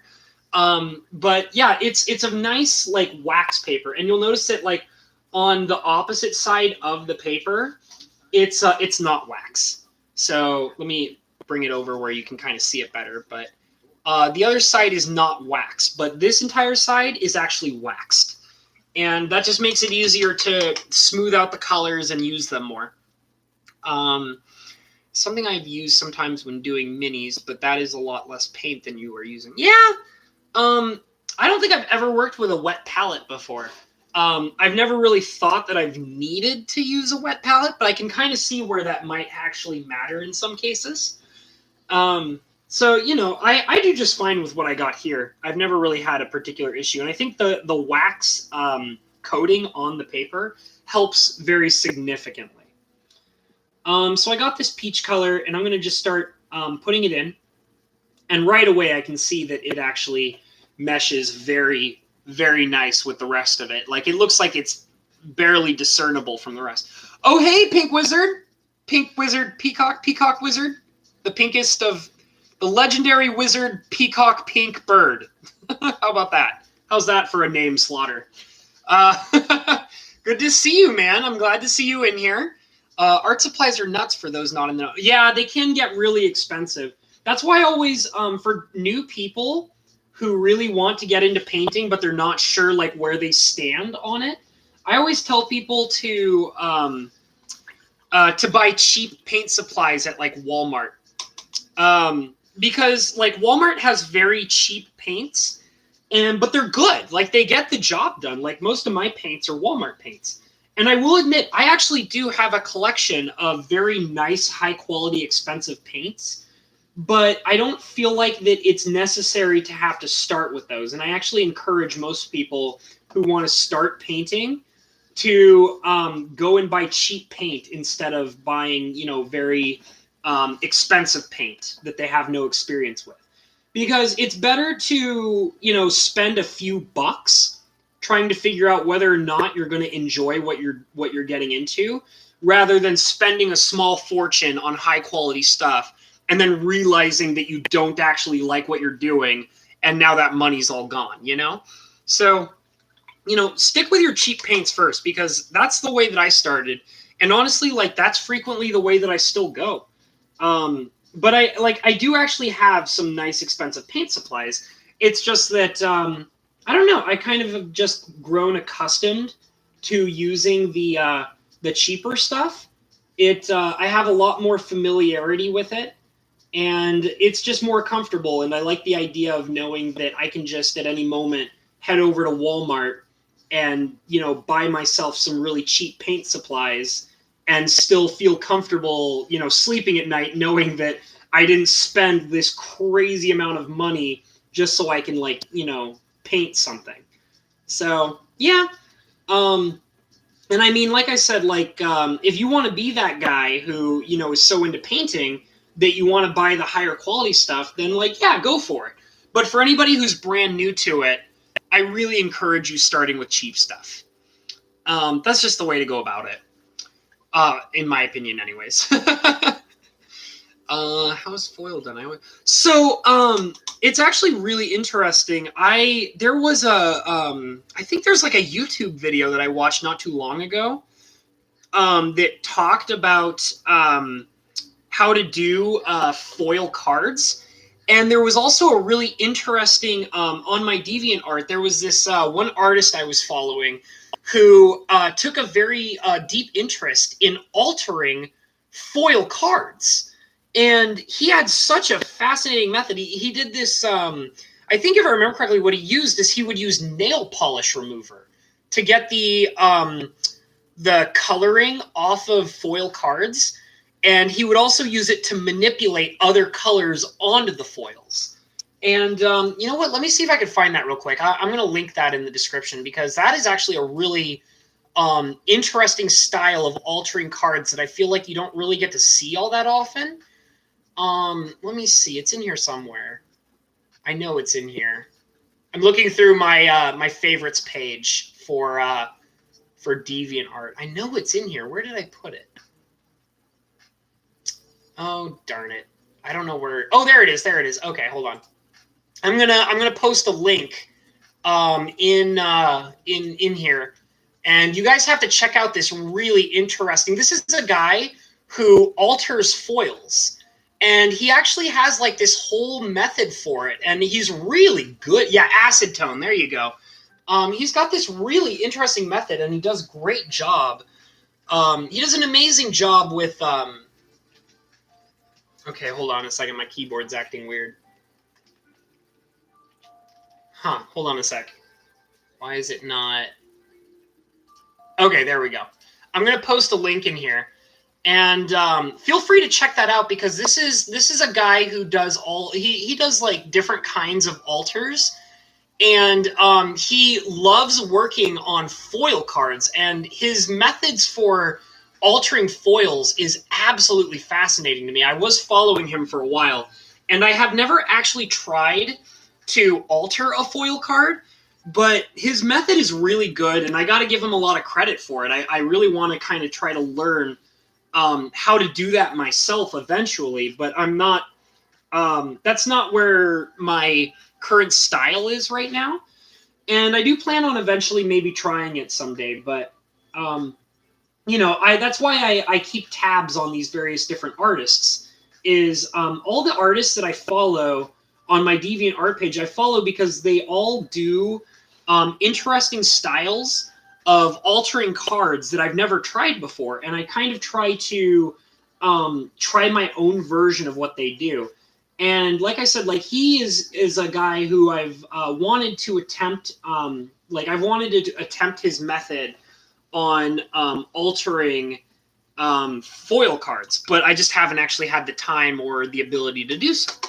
So yeah, go ahead and check that out. And if anybody's curious, like read some of his stuff because I think I recall him actually posting some information on how he does it. And I would also suggest trying to look it up in on YouTube as well because I want to believe that there's probably somebody out there who's probably done like a instructional video on how to alter foil cards. Because I mean, I've seen plenty of videos that introduce people on how to actually begin altering in general. So I feel like if there are people out there who are showing other people how to just do regular alters, there's probably somebody out there as well who is showing people how to do foil alters. And that would definitely be really cool to see. I would love to see that and learn how to do that. So yeah, so I'm just continuing to add more of this this kind of gold trim alongside of the peach color, and I'm just kind of working away on it, and I'm not exactly sure how deep I'm going to make this flooring of this particular with the peach here. So I think I want to make it a little low because it seems like as if it's relatively high up on this end over here. So I think I'm just probably going to put it right about there. And now I think I'm going to reintroduce my gold color to add more railing as a bottom part. What would be the reason to want to alter a foil if you have to strip it? Wouldn't you do work to make it like part of the foil? I don't know. Like I said, I haven't done enough research on how to alter foils to actually know like what the purpose of doing it in that way would be. Um, and I think that altering a foil is really tough. Like for example, like I don't think you'd be able to properly alter a foil in the way that I alter cards. Like there's no way. I think it literally takes like a whole completely different methodology in general. Because like as Cinder mentioned, you'd probably have to use acetone, and you'd probably have to like work with like maybe nail polish or something. Tabletop Girls had a video a while ago how to make foils and print on them. Okay, well there you go. That's a good informative piece of information. So yeah, go check out Magical Tabletop Girls. I think she might just be called Magical Girls now. I actually follow her. I'm subscribed to her. I love her content. And I followed her when she was into Magic, and now she's not so much into Magic, but I still like her stuff in general. So yeah, go and check her out. And go see if she still has that video posting about how to make foils and things like that. Because I think that would probably be really informative, considering she probably has some actual experience in working with that kind of stuff. As for me, I think I'll stick to acrylics for a while. I do want to eventually upgrade and try all sorts of other interesting things, but I really like sticking to my method of using acrylics and painting the way that I do. But yeah, let me see here. I'm kind of using my paintbrush to give me a idea of where I'm going to put the next set of gold trim. Okay, so I'm just going to kind of cap that off right there, just like that. There. And now I'm going to start adding in more gold trim. Oh, okay, Peacock. I didn't even see what you wrote, but all right. Apparently it wasn't worthy of being posted on the chat. No, I don't have an Etsy. I've thought about making an Etsy. I know a lot of craft artists use it.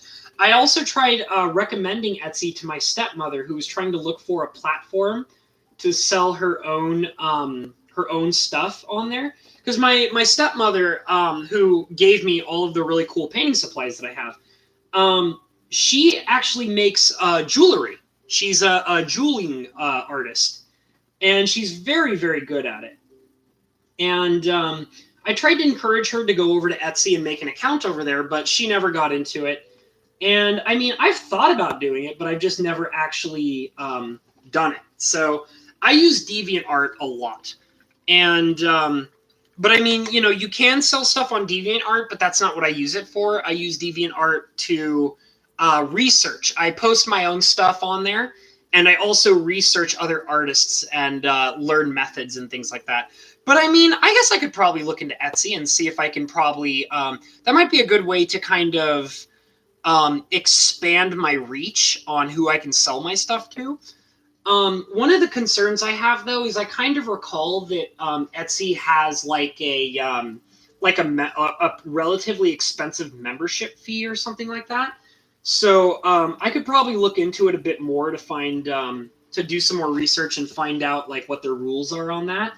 But you know, I just don't remember exactly like what the deal is with it. But I'll definitely look into it. It should be a pretty good possibility that I could look into for just gaining more reach and probably more intrigue to selling my work, which is really what I'm trying to stay focused on. I want to sell more art pieces and expand out to a larger audience and things like that.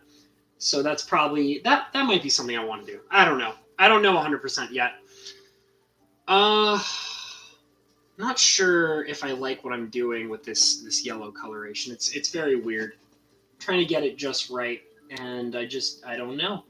I don't know. Every time I kind of like work on it a little bit, it looks a little off to me. So I'm kind of adding in the orange to kind of offset the fact that it looks weird to me. I think maybe balancing out the yellow a bit more. Because it's like moving at an angle. So I'm kind of trying to get the angle more appropriate to the rest of the artwork. And it just looks weird. So I'm trying to work on it until it doesn't look weird to me anymore. Yeah, I think that's might be a little closer to how I want it. And I do actually want to also add some filigree up here too. So probably going to work on that next. And I'm noticing also I'm probably going to have to add some black to provide some shading for the bars, just to make it look less weird, I guess. Well, not less weird. I think the better way is to make it shaded better, blend in better, things like that. Oh yeah, there are probably a lot of card alter selling sites. That wouldn't surprise me in the least, Peacock. Yeah, I definitely want to get more into that stuff, but I just have to kind of take it one step at a time, which is how I'm kind of trying to go about it. I'm doing a very teeny tiny detail here. I don't know if anybody was able to see that, but I did this very teeny tiny. Oh god, the glare is awful. I'm sorry, guys. I did this itty bitty teeny tiny detail here, which you could barely see, but it mattered to me, so I did it. So yeah, that's you know, I don't really know exactly how I'm going to expand my reach with my artwork quite yet, but I do know that it is something that I am definitely trying to work on. And you know, I think that it'll just get better with time as I kind of have a little bit more practice with what I'm doing. But you know, it's just one step at a time. That's really what it is for me. Just kind of adding in another railing over here. Woo! This is I'm starting to feel this one. Starting to really affect me. Hold on a second. I think I need a swig of water real fast. Starting to feel the fatigue.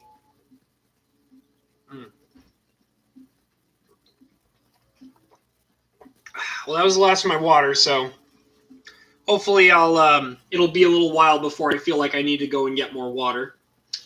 Because if so, I'm going to have to walk away from the station and grab it from the fridge. So, whatever. So, I'm going to now dip into my black color. And the reason why I'm doing this is because I want to start adding some shading to some of these metal bars here. Just to kind of like make them look a little bit better with the rest of the artwork. Just kind of like that. Nice and light. And, whoop. Okay, never mind. I thought I was starting to hear rain outside my window. I was like, oh, is it raining? Nope, no rain yet. Okay, so I kind of added just a little bit of black, just to kind of darken the railing a little bit. And I'm going to add some more black over on the other railings.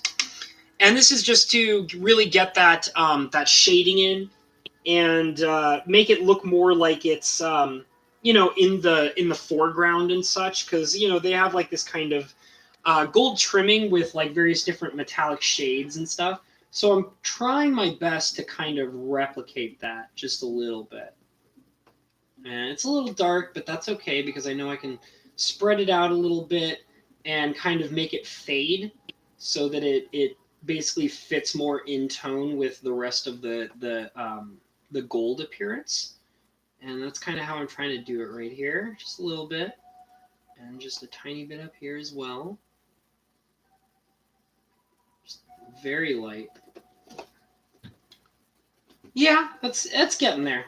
It's definitely getting there. And I'm going to add just some over here too.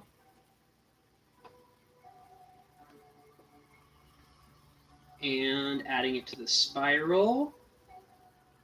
And adding some over here as well. There, well, God, my brush is so frayed. Okay, hold on a second.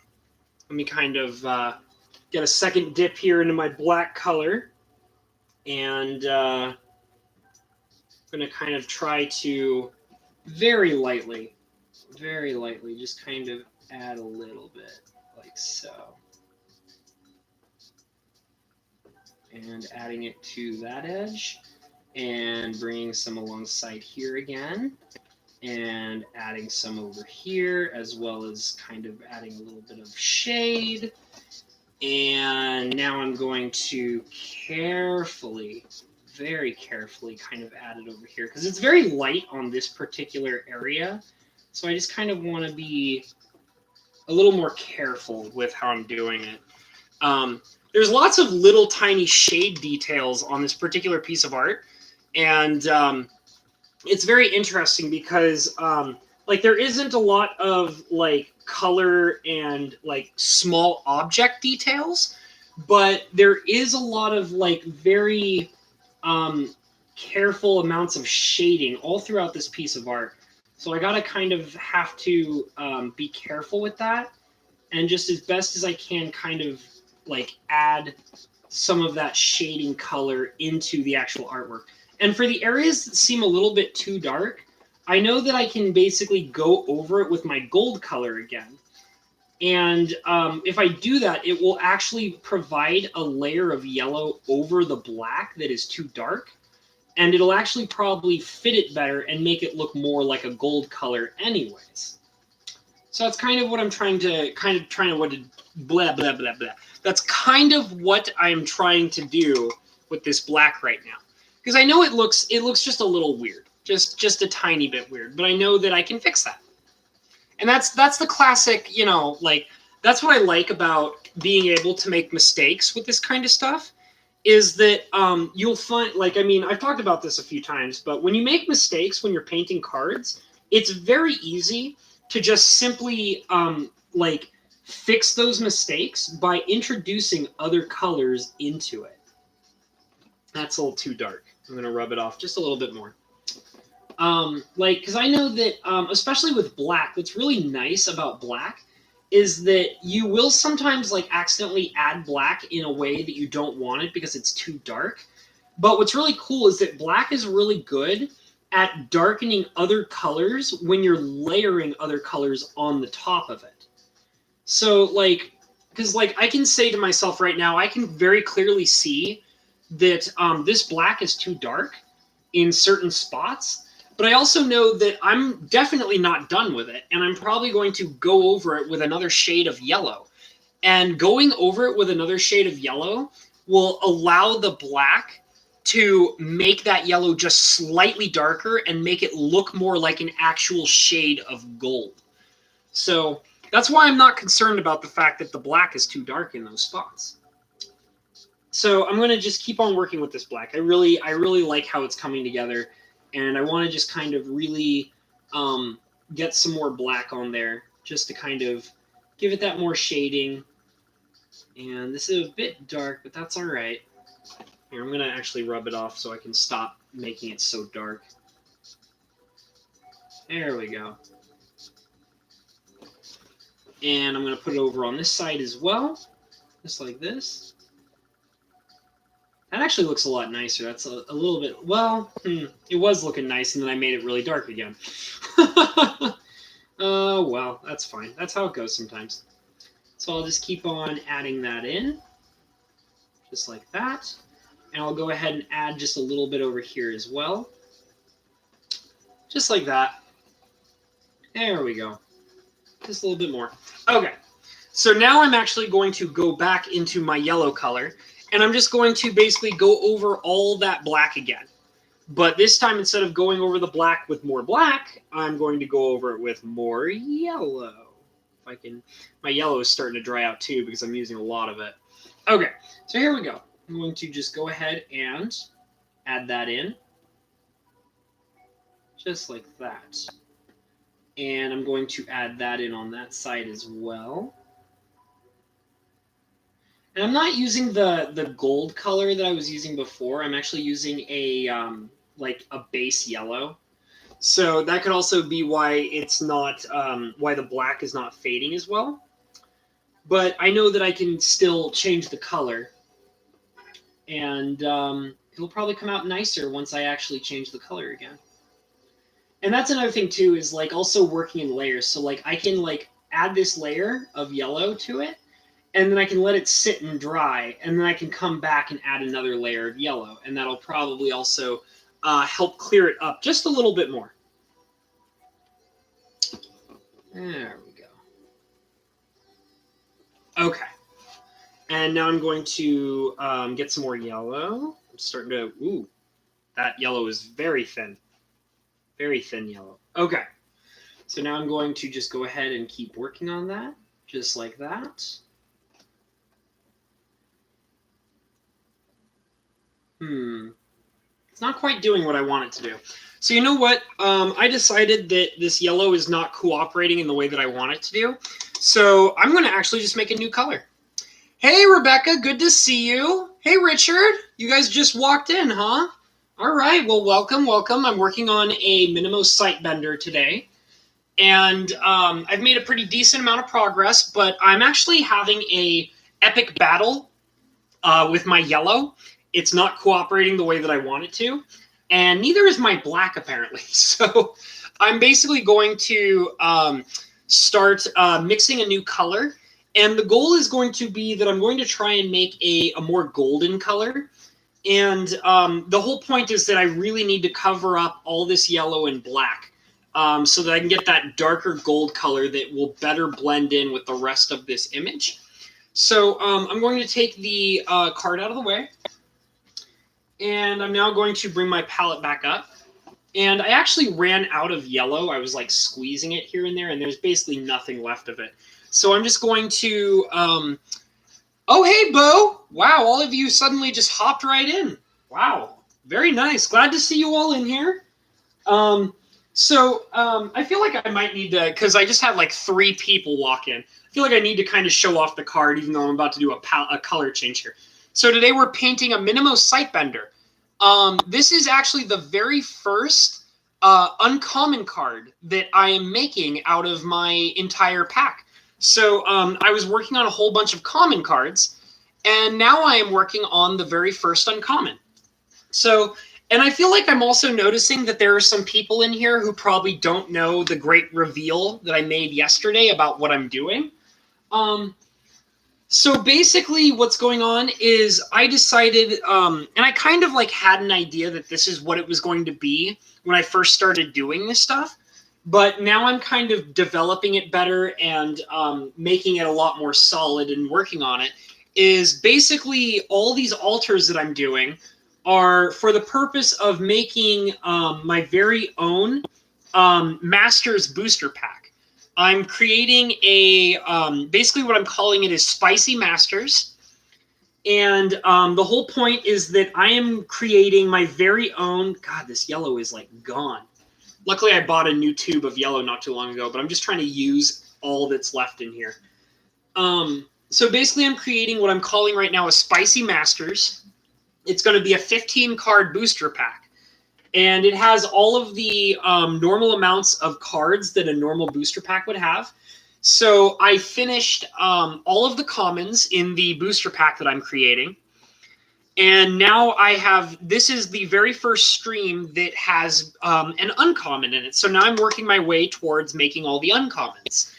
And the goal of this is I have picked all of my commons and I've picked all of my uncommons, but I have not picked my rare or mythic rare yet for the pack.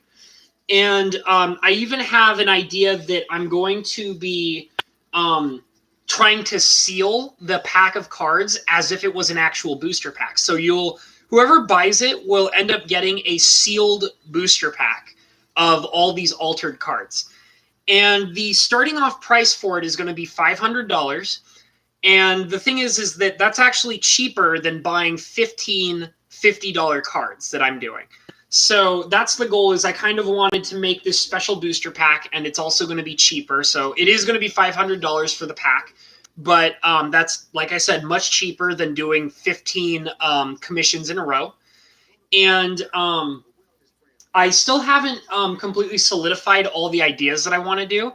One of the things that I plan on probably doing is I kind of want to try to build an eBay account and possibly auction off the altered booster pack with the idea that it'll start at $500 and then it'll go up from there or whatever. If it doesn't go up from higher than $500, then that's fine, and whoever buys it will buy it. But if it does, then that's, just the cream on top. So yeah, and one of the things is that I have some ideas that maybe what I'll do is I will pick like a rare or a mythic rare and then purchase it and then just go ahead and paint it and add it in as the altered rare or mythic rare that I'm going to be using. There's also a possibility that maybe what I'll do is if I have somebody who has an actual genuine interest in what I'm doing before it's done, they might have the ability to actually pick the rare or mythic rare themselves, and I will alter it on stream for them as like the final card in the pack before I send it out to be purchased. So that's kind of what this all is now. It's basically like my own personal Masters, and it's an altered booster pack. And I do actually plan on doing more than one of these. I just want to stick to the one that I'm working on right now. And eventually I'll probably do a second one. I will be doing other kinds of altars in the future, but for right now I'm sticking to this one. And that's how I kind of want to work on it. And yeah, that's what this is. So basically I'm working on the very first uncommon of that collection. And right now I'm trying to make a gold color, and you'll notice I just mixed in a little bit of red, but that was on purpose. I wanted to kind of have like a little bit of a red color. I'm thinking maybe it's too red. I probably should have taken some of that, made it so it wasn't so red. So maybe what I'll do is I'll probably add some more yellow then. So yeah, that's basically what this project is. And I'm really excited about it. And I mean, I don't mind, that it might take some time before I actually get a buyer for it. But that's okay because, I'm happy with what I'm doing and I like the pace that I'm going at and I like how it's coming together. So that's fine. But I do hope that somebody would genuinely be interested in buying this and, adding it to their collection or using it as a collector's item or whatever. So, yeah, that's what I'm doing.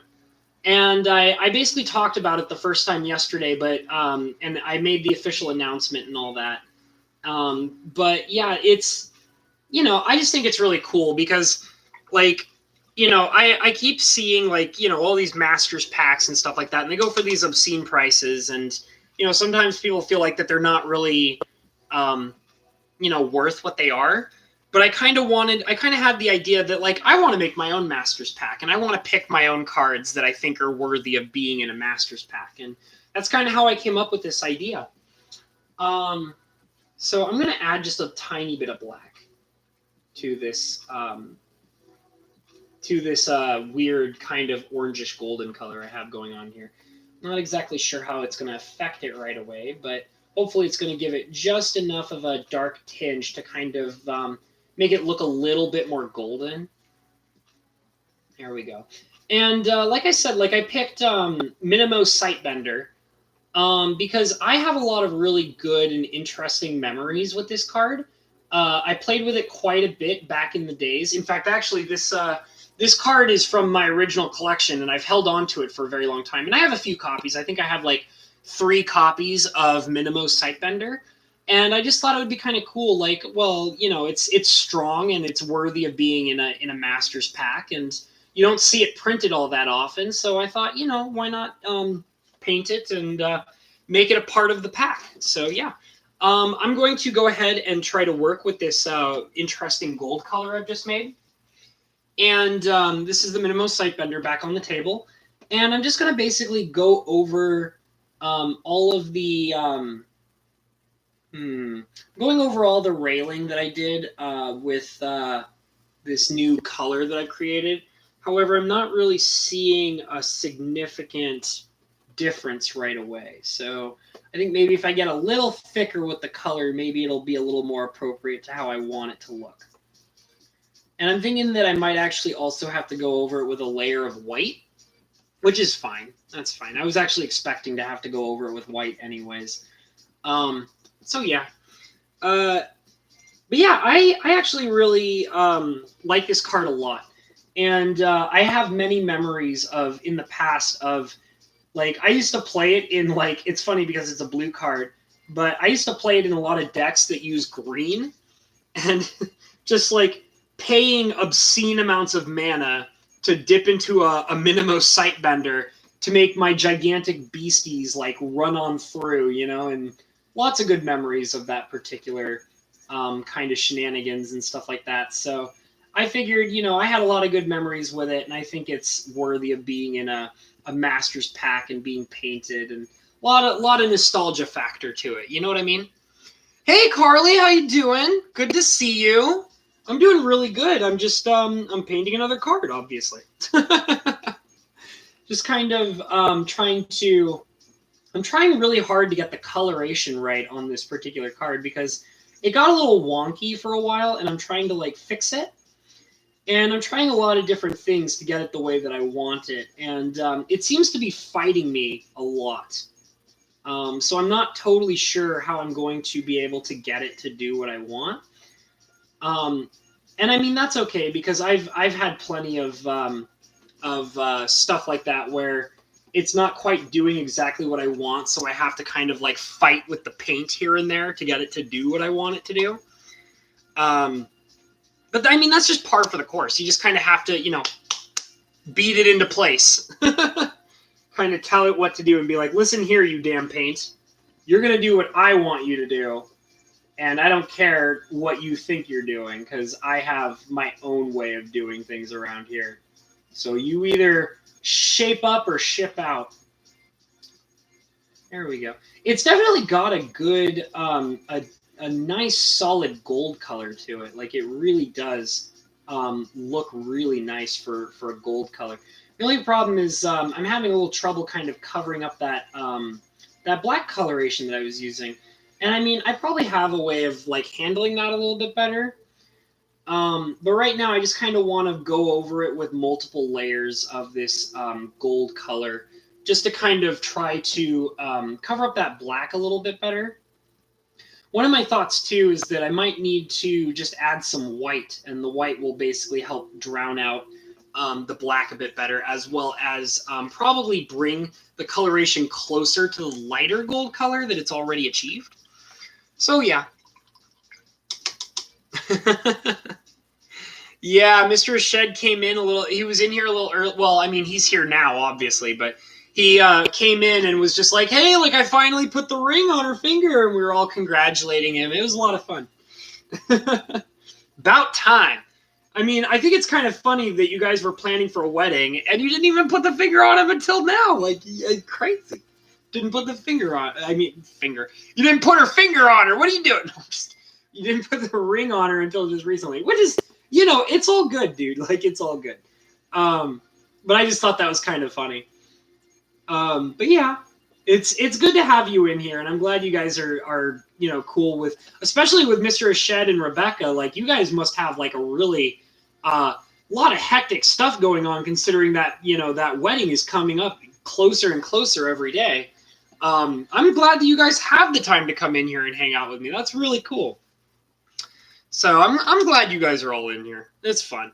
I'm just trying to get this color to just do what I want.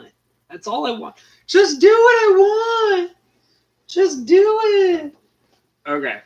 So I'm going to kind of add a streak here that you can't see because this color is blending so well that it drives me insane. Goodness gracious. Maybe what I'll do is I'll add white and then lay the gold over the white. That's what I'm thinking might be the better option here. Oh, and all my white is gone? Okay, there's a tiny bit of white. But that's not going to be enough. That's not going to be enough for what I need it for. Blarg! Why you no do what I want? Why you no do? Hold on. Okay, so I'm adding in some white. And I think that's going to help. I think it's going to help. Come on. Come on. Come on. Yeah. Okay, and I'm going to put in some white over here as well. There we go. Put it in over here. Put it in over here. White everywhere. All sorts of white. I mean, obviously I'm not covering up all the color and stuff like that. Like, it's not like bleaching it out or anything. But I am going to have to cover a lot of this stuff in white and then go over it again with hey, that's okay. Rebecca, you guys do you. It's okay. I actually I don't really hang out with these people anymore, but I used to know a really cute couple, and I used to actually play Dungeons and Dragons with them. And it was really funny, this cute couple that I played Dungeons and Dragons with. The girl proposed to her boyfriend. Her boyfriend would not propose to her, and they were madly in love, and she proposed to him. It was so funny. And they basically they're stage actors. There's like an actors community around here, so they do a lot of stage plays and stuff like that. And that's actually how they met as well. Was they were an actor and actress that were in a play together, and they fell in love while working on a play together. And so, you know, that's how they became a couple. And eventually, like after dating for many, many years, she was waiting for him to propose and waiting for him to propose and waiting for him to propose, and he wouldn't do it. And she got so upset about it that she went out and she bought a ring and she proposed to him. It's so cute. Really funny stuff. So that's okay. There's plenty of backwards couples that are very, very happy. There's nothing wrong with that. It's very adorable. All right, I gotta grab some more white here because I ran out. It's all dry and I need more. All right, so I'm putting on some new white. Nothing special. I'm not going to show it because it's just me putting a dab of white on the palette. And I'm continuing on with my method of applying white all over the place. Just on the railings and things like that, because I feel like I really messed up the color on these railings, and I'm trying desperately to fix that. So I got to use some white to really get this to go the way that I really want it to go.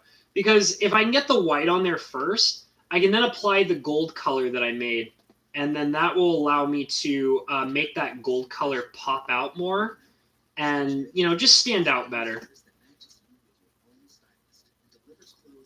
This is one of the few pieces where I feel like that I'm having to where I'm making these like weird errors, and then I have to come back and like try and fix all of them. So that happens sometimes. I mean, I've been lucky that in most of the streams I've done, that's not been a major thing where I'm making a lot of errors and then I have to go backwards and fix them. But this one in particular, it's these colors that they're using. They're using this very interesting gold trim effect, and it's really messing with me. Like, I'm just trying to make it look right, and it's very tough to get the colorations on this stuff just right. So I have to kind of like be really careful with how I'm doing all these colors, and I'm having to go backwards and fix them as I go along. So that's why I'm taking so long to do this particular stuff. So I'm just going to keep on applying that here. Just like so. And I'm going to apply it down here as well. And now I'm going to bring in some more white. And I'm going to apply it down here. Just like that. Oh, excuse me. And I'm going to now bring in more white. And I keep saying now because this is going to really stand out and look really weird. But I really need to get this right. Basically what I'm going to do is I'm going to add in like a white sort of, like not really a spiral, like more like a half circle. And this is because of the way that the gold trim is done along the bars. There's like these little circles and stuff. So I'm basically making a white outline to start with, and then I'm going to paint over it with gold. So I'm going to kind of bring it down like that. And I'm thinking I might also, here, let me get a fresh layer of white. And I'm basically, like, what this is going to do is it's going to look like that it's basically like a spiral kind of design, but the majority of the spiral is kind of like hidden behind the text box. So I'm just going to kind of bring it in like this. There we go. So that basically made this like spiral design that I can kind of like work with. And the white is just to give it an outline, and then I will come back and I'm going to hit it with the gold color. And that'll basically make it look more like filigree. Okay, so wetting off the paintbrush, and let me go back into this gold color that I've designed. It was the one I was making earlier. And get a decent amount of that color right on my brush. And now I'm just basically going to go over all of the white I did. All of it. And what's nice is that what I did is adding in that white is actually going to make the gold stand out. Thank goodness. all of these layers of paint that have just been fighting with me this whole time, and I finally get the chance to get the gold color I need to look exactly like what I need it to. Oh, this is making me so happy. Look at that. It's beautiful. Look at that. Oh, it's so beautiful. I'm so happy. You have all of the stress and the annoyance of getting these colors right so that I could replicate that one gold color. And in the end of it all I needed to do was put down a layer of white and then go over it with the frickin' gold color. Like, I swear. You know, sometimes you just have to, like, you have to redo it a few times until you get it exactly right. And it can drive you nuts when you're trying to work on it and get it right the first time. But, you know, as long as you get to the thing that you need it to be by the end, like, all of the rest of it just feels so much better. Like, you don't even care anymore about all of the annoying color changes you had to do just to get it right where you need it. Oh, look at that. Look at that. Oh, I'm so happy. Look at that teeny tiny detail. I spent all that time trying to get right, and it finally decided to cooperate. Goodness gracious. All right, I'm satisfied. So I'm just going to keep on working with this gold that I finally got right. Okay. Oh, that was really stressful. I was like you gotta understand, every time I've been doing this stuff, my face, like, I know it's like you can't see it because like it's just barely off camera, but like right here where my finger is, that's basically where my face is. Like, every single time I'm putting my face so close to this damn thing because I'm trying to get the colors right. Drive me nuts. Okay. But I definitely got it where I need it, so I'm much happier. And I'm also thinking that, like, for anybody who was in here much earlier, I was having a very similar problem up here in the corners as well when I was doing the gold trim. So I think I'm going to do the same thing. I'm going to go over it with a layer of white, and then I'm going to go over it with the gold coloration once again. Hey, Goaty Goat! Glad to have you in here, dude. Just working on a Minimo Sightbender. Aw, yeah. Sight bending my way into the other side of the battlefield where I get to touch the opponent's face. That's rad, because that's what I do when I play Magic. That's actually something I say when I'm playing my best friends when I'm playing Magic with my friends. I'll go in for an attack, and I'll be like, I'm gonna like, if I know, like, for example, if I'm not sure how the battle's gonna come out, I'll say I'm swinging for 5. But, like, if I know for a fact that I'm going to be able to hit him and there's nothing he can do about it, I'll be like, I touch your face for 5. And he's like, stop it! Don't touch my face for 5! I don't like it! I touch your face for 5 and there's nothing you can do about it. Ow, don't do that! But yeah, that's what the Minimo Sightbender is all about. He's all about the face touching. He's gonna come in and touch your face. Or, well, he's not going to touch your face, but he's going to make something else come in and touch your face, and you're not going to like it. Oh, man. This card is so cool. I really like, this is the second Betrayers of Kamigawa card that I've done, and I love doing these cards because they're so beautiful. Like, I mean, if you think about, because the last one I did was the Kamiya False Hope, and now here I am painting the Minimo Sightbender, and they're so colorful. Like, I mean, it's such a really beautiful card. It's really beautiful. And, like, all the colors really stand out, and it's just like, I love all the filigree and all the gold railings and the fancy peach carpet and things like that. I love it. They had a real good eye. They had an amazing eye for art, you know, in the Minimo block. In the Kamigawa block, they had a lot of. They just had like a good idea of what they wanted in their art direction, you know. And I'm really happy with how a lot of the cards look in this block in general. Another block that I really want to work at, you know, this morning I was actually sorting through some of my cards because I was kind of like pulling some cards aside that I was kind of interested in trying to paint eventually. Because that's actually what I do is every once in a while I'll go through like my collection of cards, like a lot of my bulk, and I will kind of like pull out cards that I forget that I have in my collection, and I'll kind of look them over and like observe the art and think about them and decide whether or not, because if I were to show you my, like, this particular workstation is not my main painting table. I actually have a much larger table that I do a lot of my artwork on, and it's a big mess. It's actually covered in Magic cards that I want to paint. And so like basically I'll go through like my like portions of my collection, and I'll see something that like I'm like, ooh, I think I want to paint this, you know? And then I'll go over and I'll throw it onto my painting table. And some cards that really caught my eye this morning. And it's sad because I don't have very many cards from this block, and I wish I did. But some cards that were catching my eye were a lot of the Lorwyn block cards. I was very interested in some of the Lorwyn cards that I was looking over.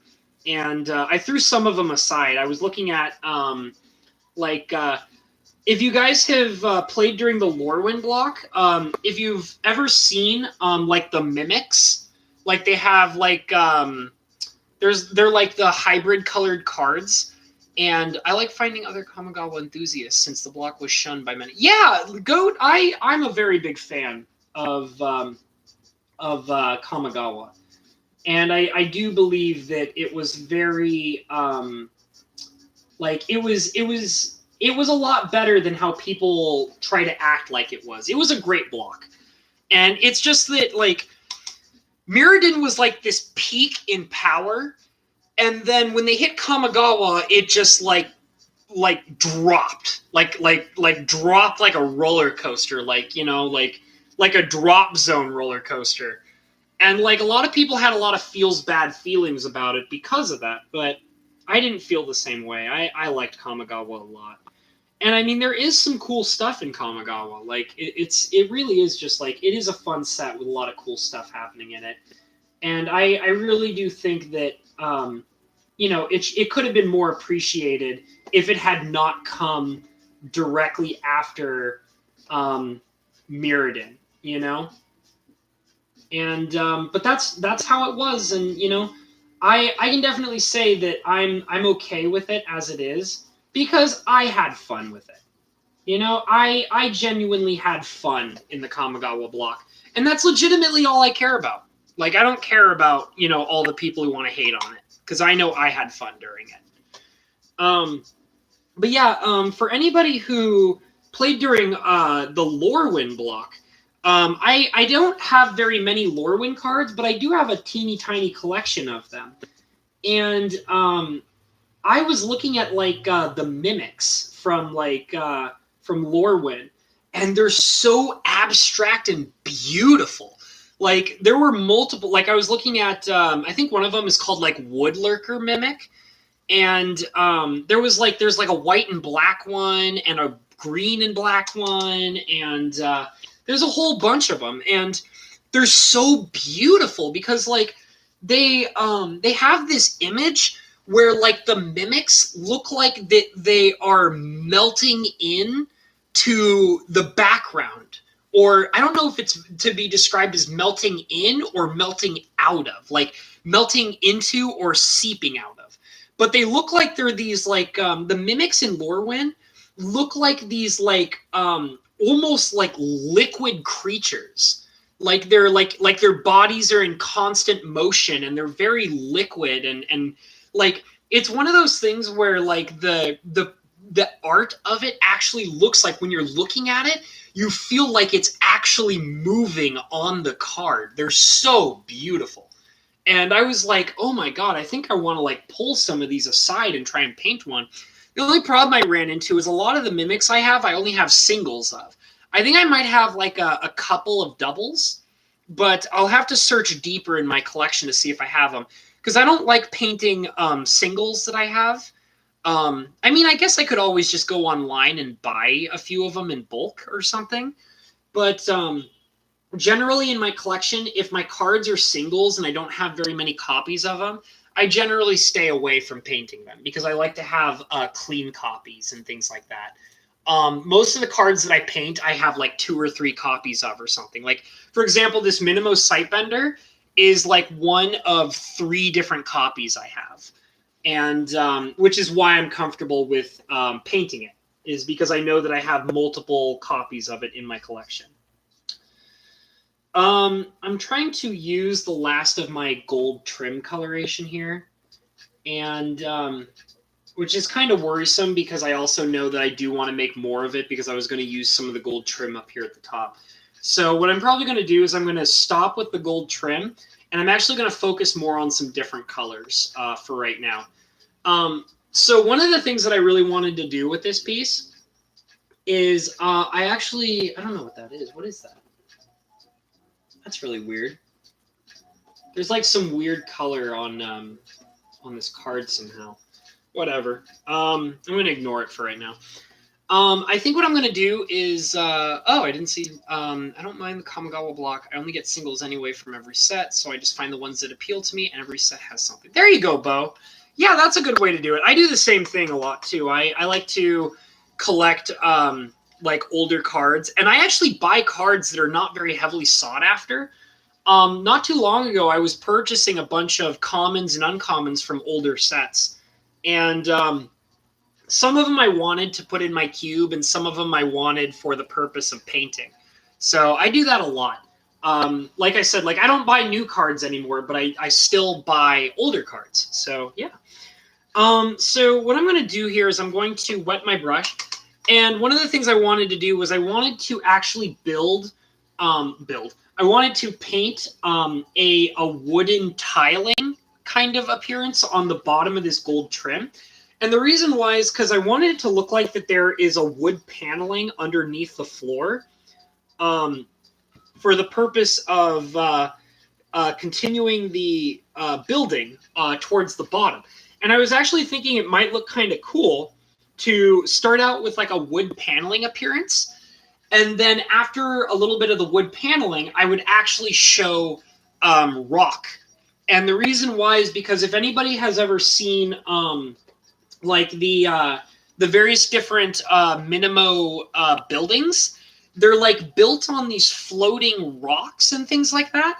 And I thought it would be really cool to kind of add that in on the bottom to show that it's like on one of those floating rocks on the bottom. So that's what I'm going to focus on right now is I'm going to basically just add some brown in.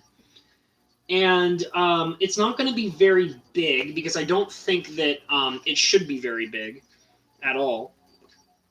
Because I want to...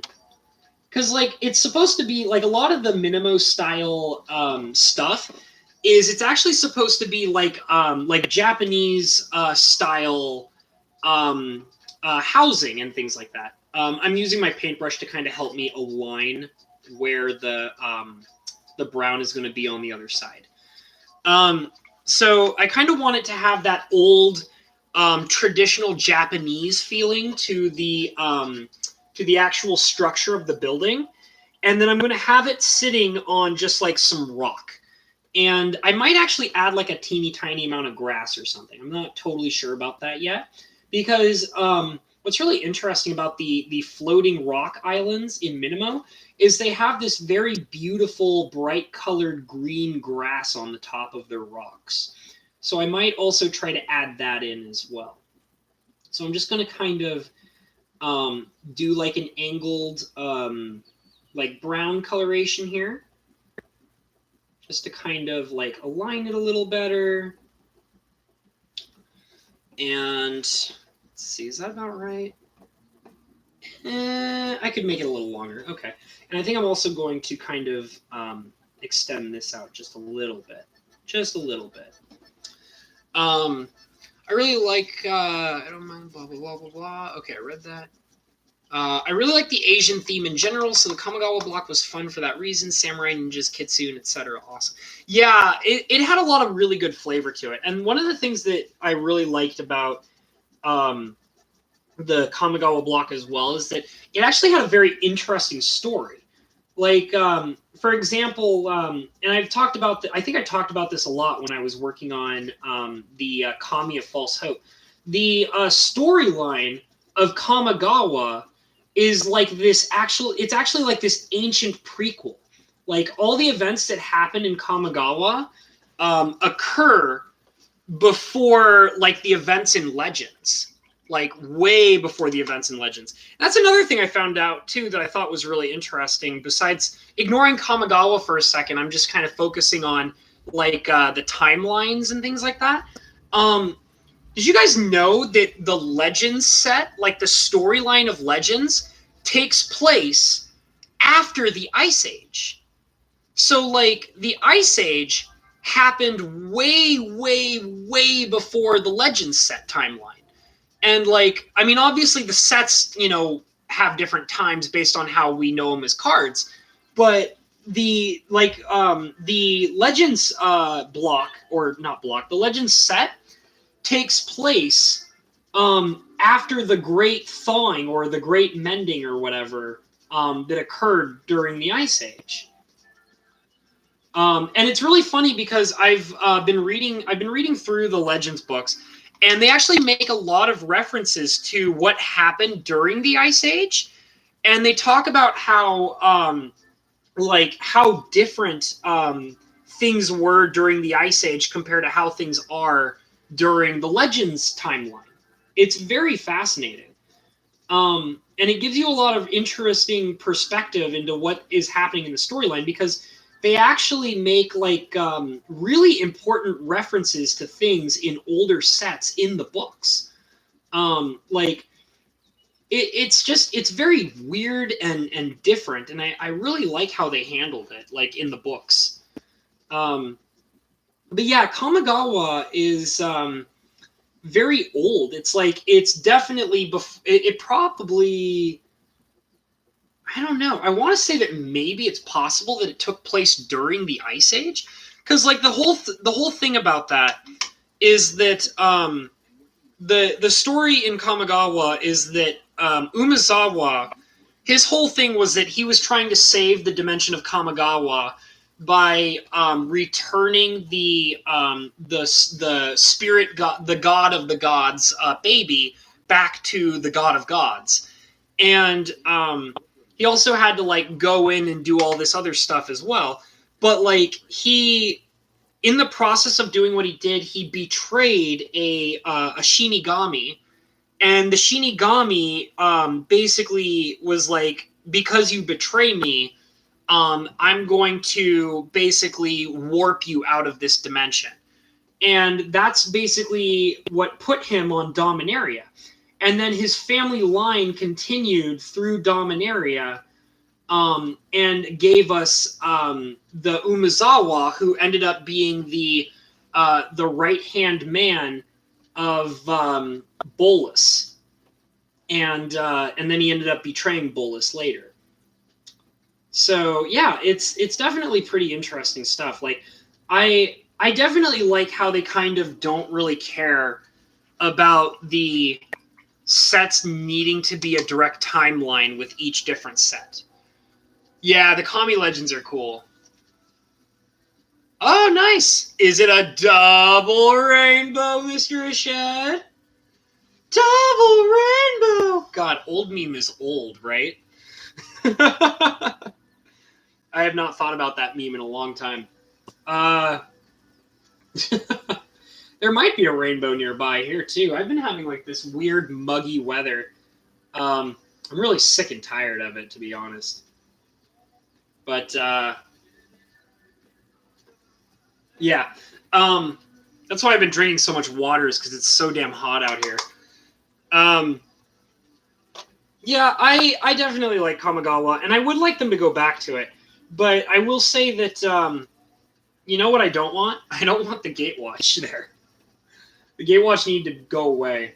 I just want them all to die. That'd be great. just die a little bit, okay, guys?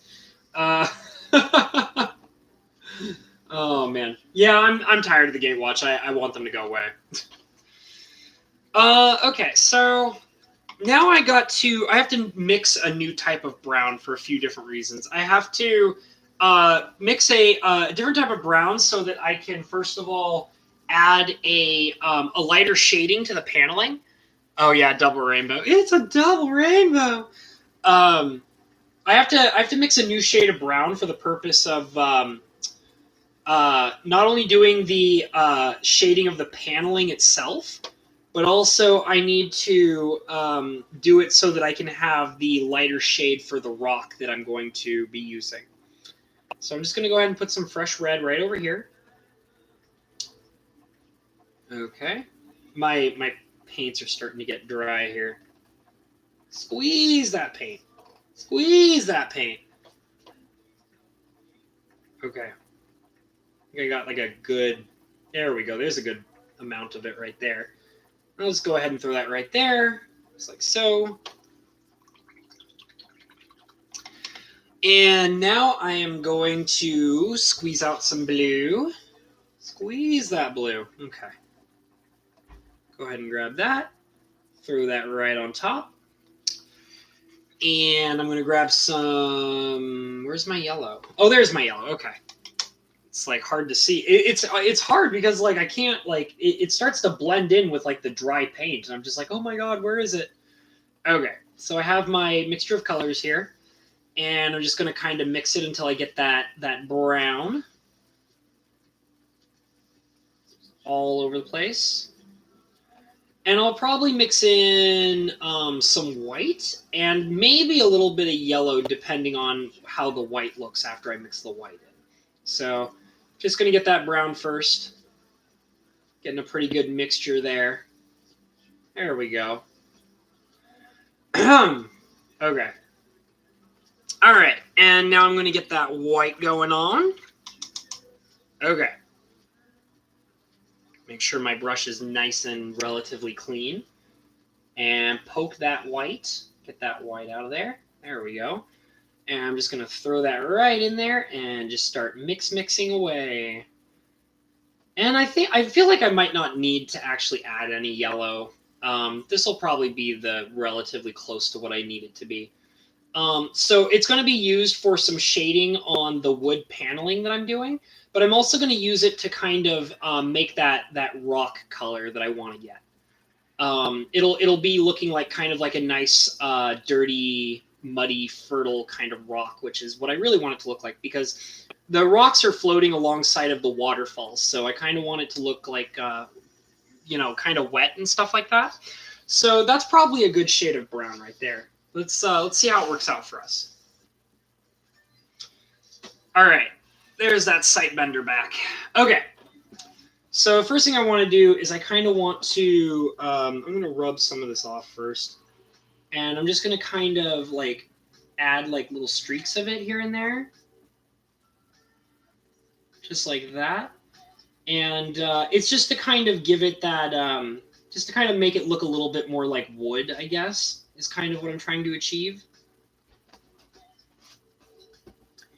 And I don't want to be too heavy with it because I don't want to completely eclipse the dark brown color that I've been using. I just want it to kind of have like some shading to it, just to kind of make it look more old and like weathered and things like that. That's kind of the goal with that. So there, you kind of have like your weathered. Sorry, I want to make sure that you guys can see it without the glare. Yeah, it looks pretty decent. There we go. So yeah, so I just kind of added the light brown just to give it that weathered appearance to the wood. And you know what? I might do something a little extra here. Here's what I'll do. I'm going to take a little bit of my black, and I'm just going to basically like add like a couple of lines, very light lines, and that'll kind of like make it look a little bit more wood-like as well. Like wood planks is the goal. Get a little bit of more black on there. And just kind of like those little tiny black lines all along there. There we go.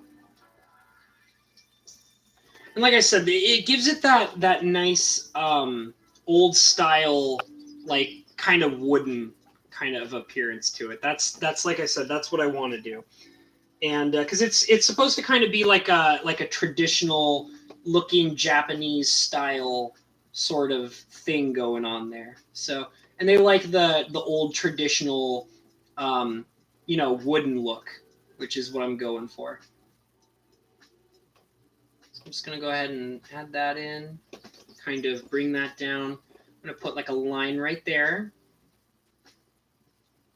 That looks really cool. I like that effect. And let me just add a little bit more. Like maybe one like right there. Just a nice line right there. And I'll also add it over here as well. So just kind of adding in that black again, putting a little line on the bottom here, just like that. And another line probably right there, just like that. And then make sure that's connected there. Put a line there, just to kind of make it look like some of the planks, end and such. Okay, so there, now I got like the kind of, sorry, I keep putting it in a spot where the glare is really bad. So now I kind of have like this sort of wood plank appearance almost, which looks really nice. And now I'm going to just go back into the light brown color that I've created, and I'm just going to start adding that all over the bottom part here, just like all over the place. And I get to be really crazy with it, which is really nice. So I've been working so hard on so many of these teeny tiny details that it's so nice that I finally get to do like large swabs of color again instead of like, teeny tiny little details. So yeah, I'm just kind of adding that all in, getting that going. Oops. Oh, shit. God damn it. All right. Let's see if I can fix that. Goodness gracious. Oh, man, that sucks. For anybody who didn't see that because it was so quick, I dabbed my brush really fast on like the card in a random spot, and it just made this awkward, gigantic brown streak. Okay, I think I cleaned it up. That's when you whip out the napkin and you just start suddenly like wiping it all away. Okay, anyways, back to what I was trying to do before I made that terrible mess. I'm just going to keep on swiping all that color along. And there we go. Not too amazing, but I will actually, one of the things I want to do is I want to kind of make like a very light green color, which will be really fun. And I'll whip out the Phthalo green, and we'll just kind of put in some like little patches of grass and stuff along this this muddy looking brown color. And that'll just kind of give it a little bit of extra life, make it look a little more alive and interesting.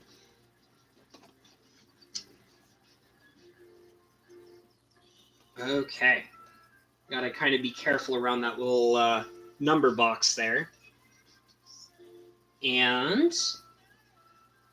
there we go, nice and easy. Okay. Very nice. Okay.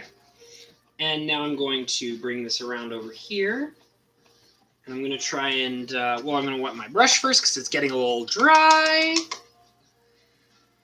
And I'm going to add in my next set of brown to finish it off. There we go. Okay. And just kind of throw that in there.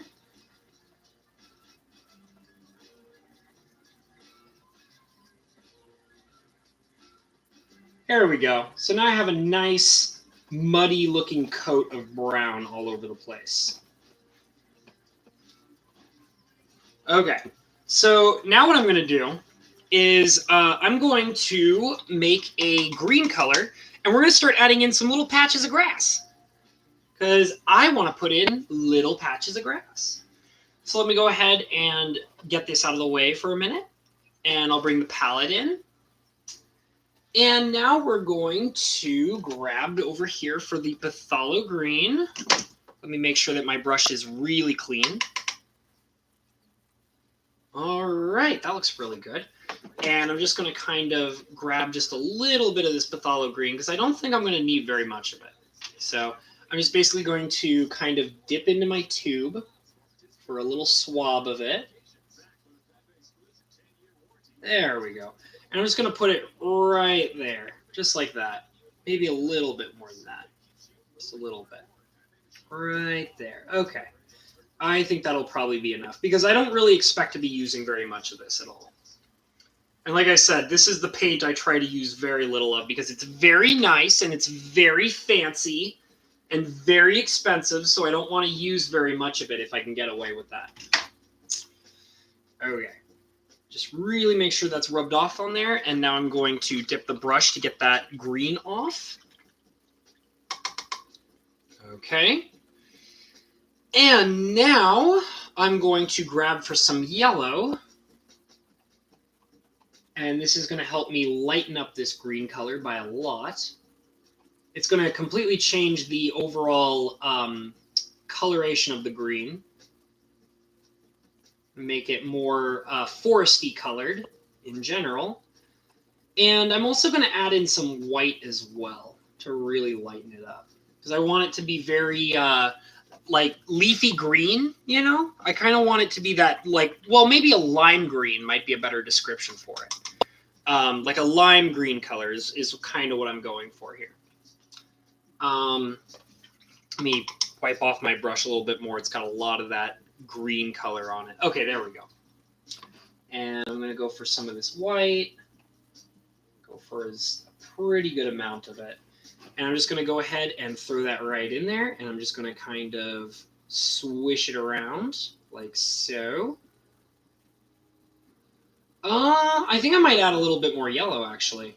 Because that's a little dark. I mean, it's got a very nice green color, but I do want it to be a little more yellow than how I've got it here. So I'm going to add more yellow to it.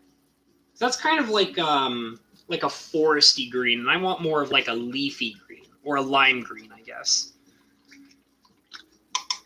Okay, just go ahead and wipe that off.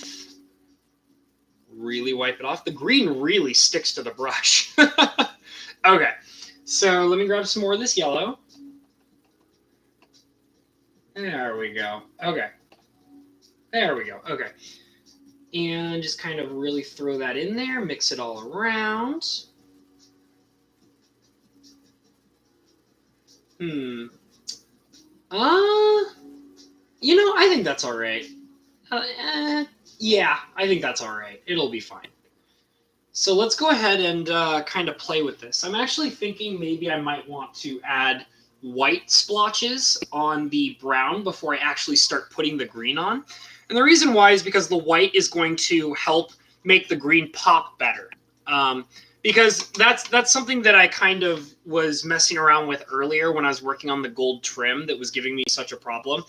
It didn't really work out the way I wanted it to until I added in the white layer. And then the white layer allowed the gold to actually stand out and look like gold.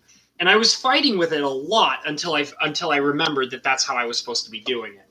So that's what we're going to do. We're going to, I'm going to squeeze this. Oh, well, okay. See, I guess it's wetter than I thought it was. Making a mess. Always love making a mess. That's the secret to painting. You got to be comfortable with making messes. Okay, so I'm going to dip into this white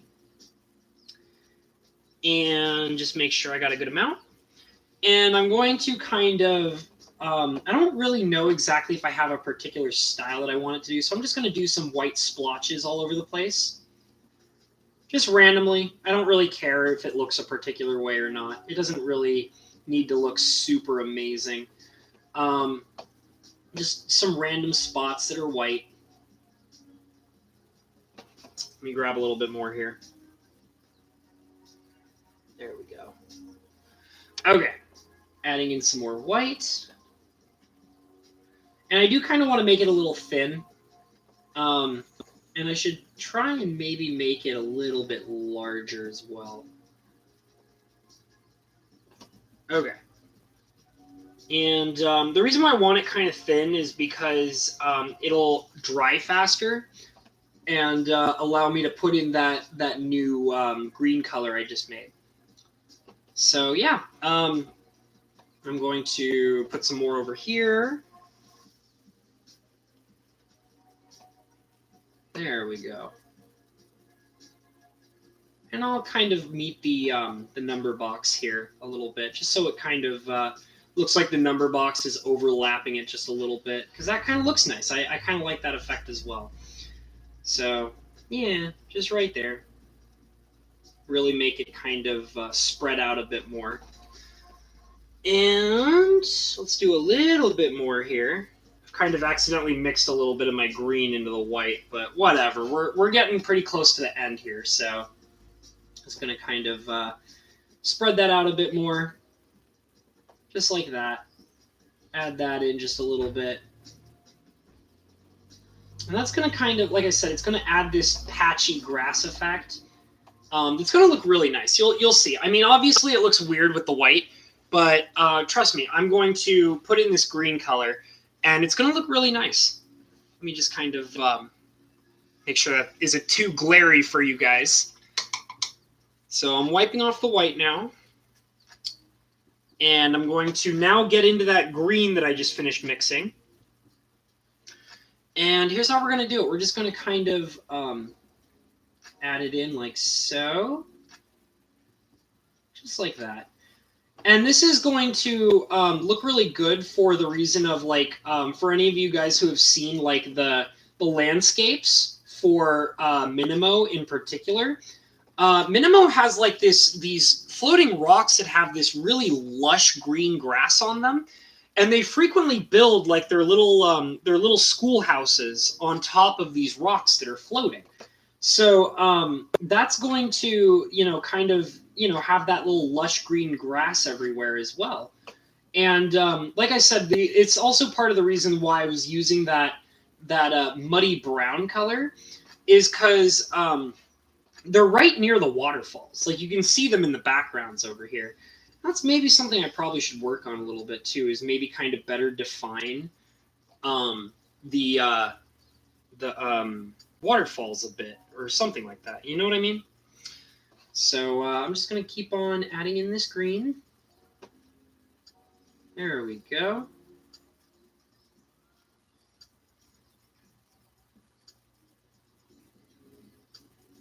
That looks really nice. I kind of want to better define it a little bit.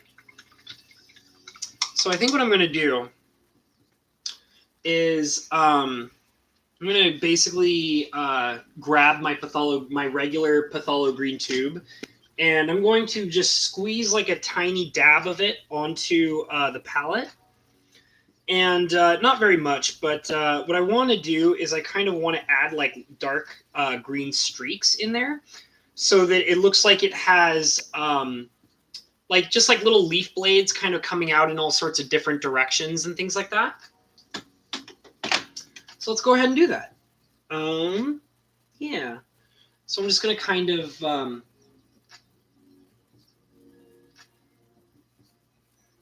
add it just like that.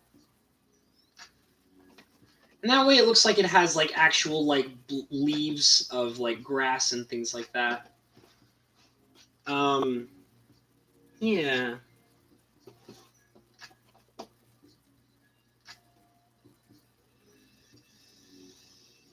There we go.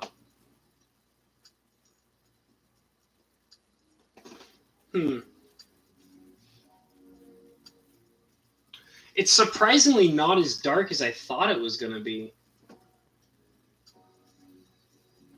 I might need to add some black.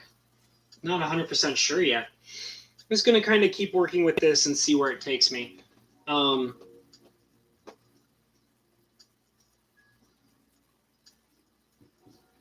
There we go. That looks a bit better. So yeah, there you go. Just like, oh, well, there we go. I'm not totally sure. I'm thinking a couple of different things. So I'm thinking maybe some yellow might help, as well as I'm thinking maybe some black might help, but I'm not too sure about either. So let's Okay.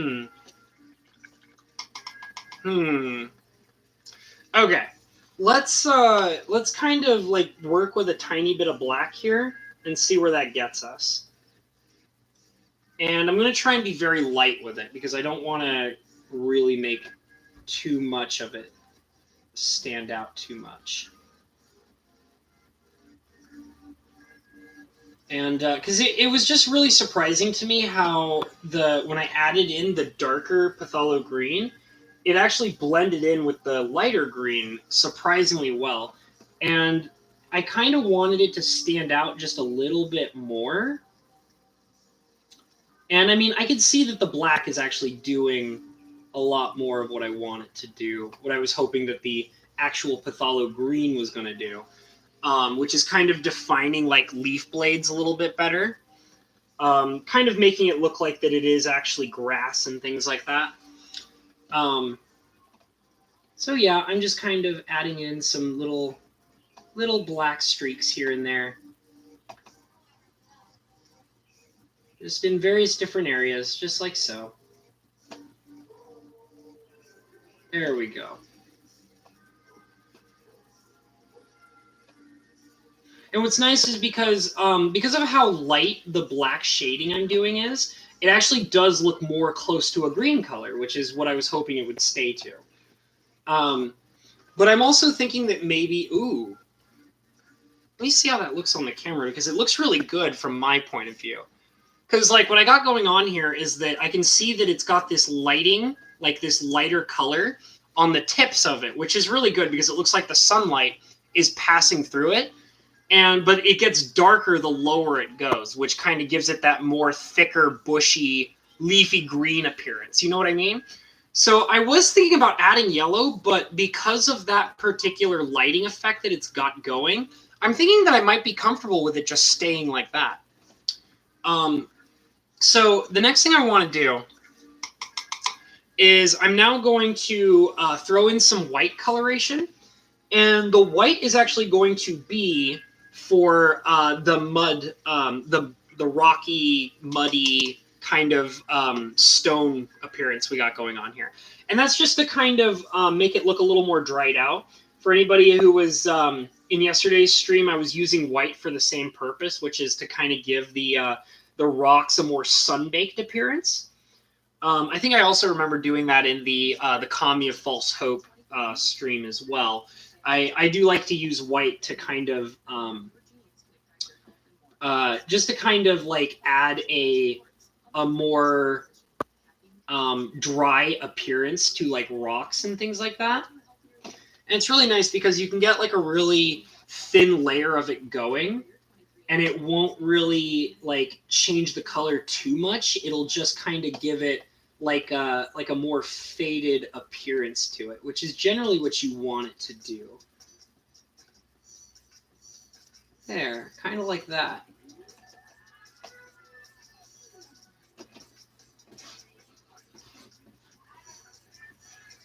Okay, so I did get it pretty close to how I think I want it for that particular area.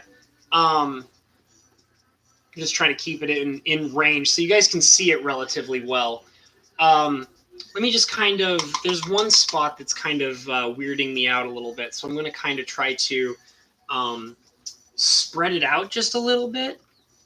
And the secret with that is you just kind of get your brush a tiny bit wet, and you just kind of go over it with the wet brush. And that'll basically fade it out a bit more while still keeping its general appearance that you want it to hold. Just like that. So that way, like basically what I did is I added the little bit of water to the white where it was really thick in certain areas. So that way it kind of faded it out just a little bit more. There we go. I think I really like it like that. Okay, so now what I'm going to do is I am now going to, there was something I wanted to work on. Oh, yes, I can see it now. Okay, so one of the things I wanted to do is I'm using more white again.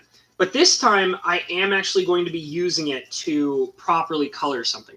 Now, it's going to look weird at first, but I was having some issues with the gold trim up here at the top. And so I'm going to address that now. Now that I've gotten pretty much everything else done, I'm going to officially address this gold trim that was really, really giving me a bad time. So I'm just going to basically add in white.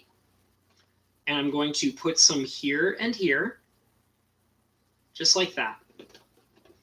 And next I'm going to do the same thing again. And I'm going to put it along this side right here. Just really add it thick. And I'm okay with it being thick in this particular case because the issue that I was having was I was forgetting to put down the white in order for the purpose of making the gold coloration stand out better. So now I'm going to actually recreate my gold color. And I'm going to basically reapply it to these areas where it didn't quite work out the way that I wanted it to. I'm also going to add one extra little bit of gold trim right here, just like that. I'm going to really kind of lay it on thick right there. And I'm also going to add just like a little tiny ball shape right there because that's supposed to be part of the gold trim as well. So I'm adding that in, just like that. Okay. So now I'm going to basically recreate my gold color. And luckily, I don't think that that's going to be too much work. Let me just check a couple colors here. Yeah, most of the colors that I could use to make that gold color are dead. So I'm probably going to have to, let me see. Yeah, pretty much all my colors that I could use to make gold are dead. So we're just going to grab some more paint. I swear this thing is almost done. I just really want to get this gold trim done. I'm also noticing something else that's kind of bothering me, so I might have to address that in a little bit. However, let's just focus on what I'm doing right now. So I'm going to pull this out of the way and throw it off to the side. Whoop. Okay. And I'm going to bring up my palette again, and this time I'm going to try to get some more out of this yellow. Desperately trying to get, whoop, okay, there we go. Flew right out of there like it was nothing. Okay, so I have some more yellow here, and I'm just going to go ahead and grab a scoop of that, and I'm going to put it right there. Why not? That seems like a good spot. And I'm going to now grab some red color. Do I still have my red? I just barely have it. It's like there's so little of it. But that's okay because we don't need very much of it. So I'm just grabbing a little bit of red here. That's actually too much. Okay. So I'm going to use this red, which is very light, and just kind of mix that in. Just like that. And it'll get us kind of close to an orange color, which is actually what we do need. And the other thing is that what we would do next after adding in that red color to make it closer to an orange is now we're going to apply a very tiny amount of black. And the black basically darkens it closer to a gold color. I'm also thinking maybe a little bit more yellow too. Hold on a sec. So I'm going to go ahead and throw some of that right on there. There we go. And I mean, all this yellow anyways was for the purpose of making this one color, so I don't even mind if I use pretty much all of it anyways. So just kind of mixing that up, getting that nice orange color, and pushing it off. And now we're going to add in some black. Okay. Squeeze out that black. Okay. And get that off there. And just like a little tiny bit of black. I don't want too much. So like that's a very teeny tiny amount. It should hopefully be relatively close to the amount that we'll need to get this color going. Look at that. It's already starting to look like a gold color. I like it. There we go. I know it looks kind of funky, but it will come out looking like a nice gold color because I've done this a couple of times already using this black to do exactly what I'm doing here. So let's just go ahead and get that rubbed off relatively nice. And I'm going to pull that out of the way. And I'm going to bring this guy back up. And we're just immediately going to apply it. Bam! Gold color. Look at that. So nice. So that's the funny thing about using that, like making that orange and then adding in that tiny amount of black. It's like, oh, that doesn't look gold at all. And it's like, well, wait until you start spreading it thin because it will definitely start to look like a gold color. Which, sure enough, it did. Like, that looks really gold to me. There we go. Maybe make that a little bit longer. Just that little spike right there. There we go. And now I'm going to grab some more. And I'm going to throw it on over here on this side. Just like that. And I'm going to add that in on this side as well. Just like so. There we go. Maybe just a little bit bigger. There we go. And I'm also going to add a bit of it right there.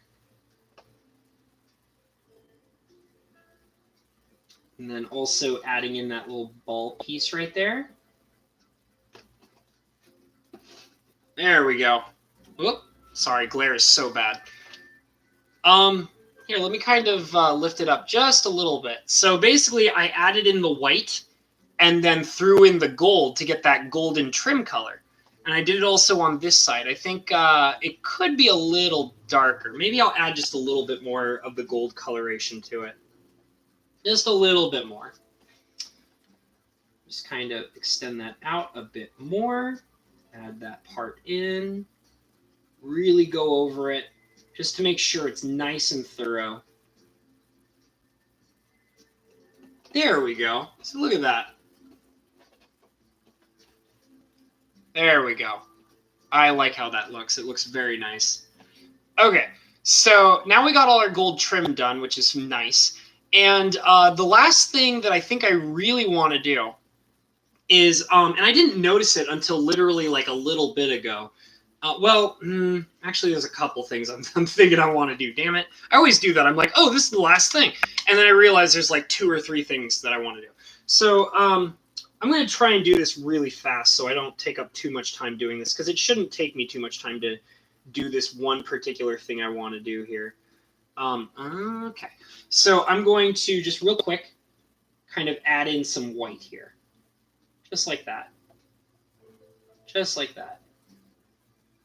The reason why is because the white in the background was kind of looking streaky to me. So I wanted to kind of, oh, that was something I wasn't expecting it to do. It was just kind of looking weird and streaky to me. So I really wanted to kind of get that color a little better and less streaky looking, because it's supposed to be like a big misty waterfall in the background. You know what I mean? So I wanted to make sure that it really did, in fact, kind of look like that. Let me get just a little bit more white on there.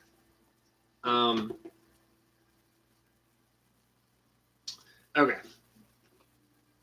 There we go.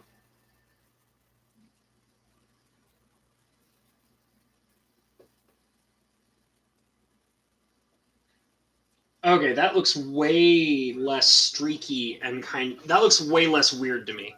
And I know it might have not shown up on the camera, but it just had these like really weird streaks going on, and I wanted to kind of handle that so it was looking less streaky. So now I want to do one very last thing, and I promise it's going to be the very last thing before I decide that this is actually completely done. So this was something I noticed like a little bit earlier, but it didn't hit me until very recently, was there's a pillar right here. I mean, it's like this weird milky white color. It's right there. And you might notice it kind of stands out just a little bit. It's like a milky white pillar, and I didn't notice it at all until very recently. And I think it's supposed to be like this pillar right here. So I'm going to just kind of make a milky white color, just so I can real quick, just to kind of fill out that pillar, you know? And there's not going to be a lot of detail to it because I don't think it's necessary to add a lot of detail for that particular color. So let's just kind of get a little dab of white here. And I'm just going to go ahead and put it right there. And now what I'm going to do is I'm going to take the teeniest, tiniest amount of yellow and just mix it in with that white that I just now put on. And it's going to be like such a tiny little dab of yellow. I'm going to just kind of poke it like that. And I'm going to mix it. And I don't think that was enough yellow. Okay, hold on. Because I barely saw that change at all. Let me just add a... Maybe, you know what? Oh. Okay, I'm going to get really risky here, and let's see what happens. I'm going to grab some of this gold color, and I have like a very tiny dab of it, and I'm going to mix that in instead. And I think that might actually get me closer to that milky white. That looks pretty milky to me. I think that looks like a pretty milky white color. I think that was a good choice using that dark golden color that I had set up. Okay, so now let's kind of try to fill out that that little pillar that I was pointing out. Because that eluded me for a while. I didn't even know it was there for a really long time. So we're just going to go ahead and get that color in there for that milky white color. Okay, get that out of the way. Throw that on there, and I'm just going to basically try to fill that out right there. Just right there. It's not very big. I'm just going to basically try to pull it down about here, I think. Like so. Yeah. It's very weird. It's a very weird color. I mean, it's pretty close to what I want it to be. I'm worried I might have to darken it a bit, though. Just kind of adding a bit more to it. There we go.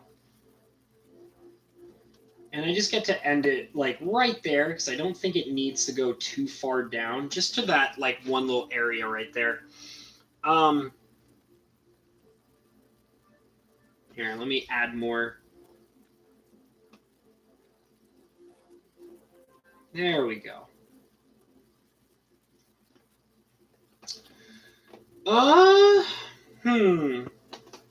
You know, I'm thinking maybe I might need to darken it just a little bit. So let me go ahead and I'm basically just adding a little bit more of that golden color to the milky color that I was using.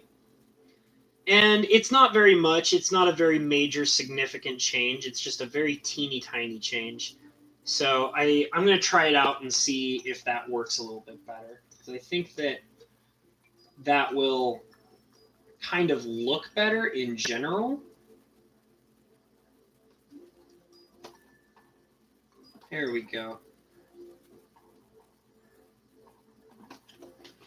And I'm just going to add some more to it. Just like that.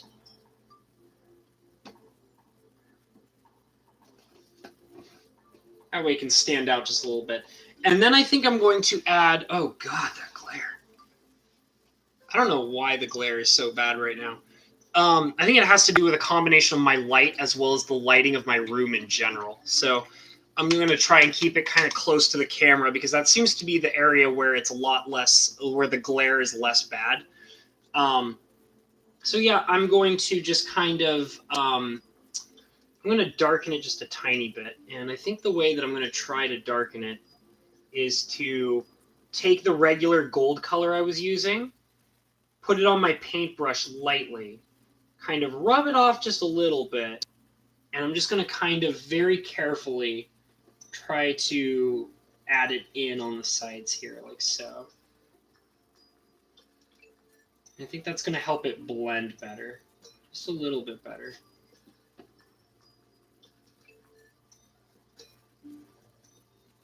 There we go. I think that's actually pretty nice.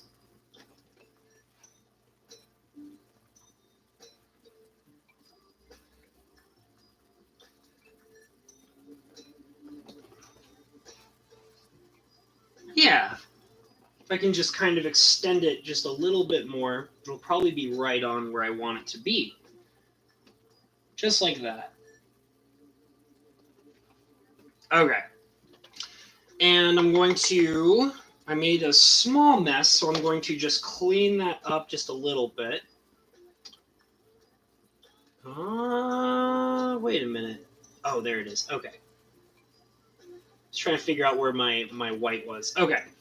So I'm just going to kind of clean that up a little bit right there. That seems like a good spot. There we go. That looks a lot nicer. Okay. I like it. I like that a lot. All right. Trying to see if there's any last minute things that I want to do. I'm thinking I might want to grab some of that color that I did, the milky white color, and I think I'm going to apply it as a shading to just a couple of areas, like right here, just like that, very lightly, very lightly.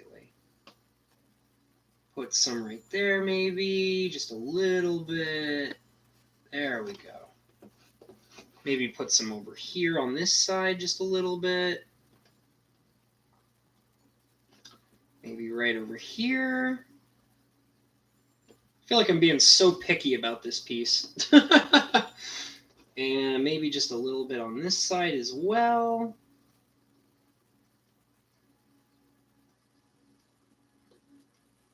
Okay. I think I'm done, and I'm so tired. Okay. I think I gotta call it there because I've been working on this piece for 3 hours apparently, and I am very tired.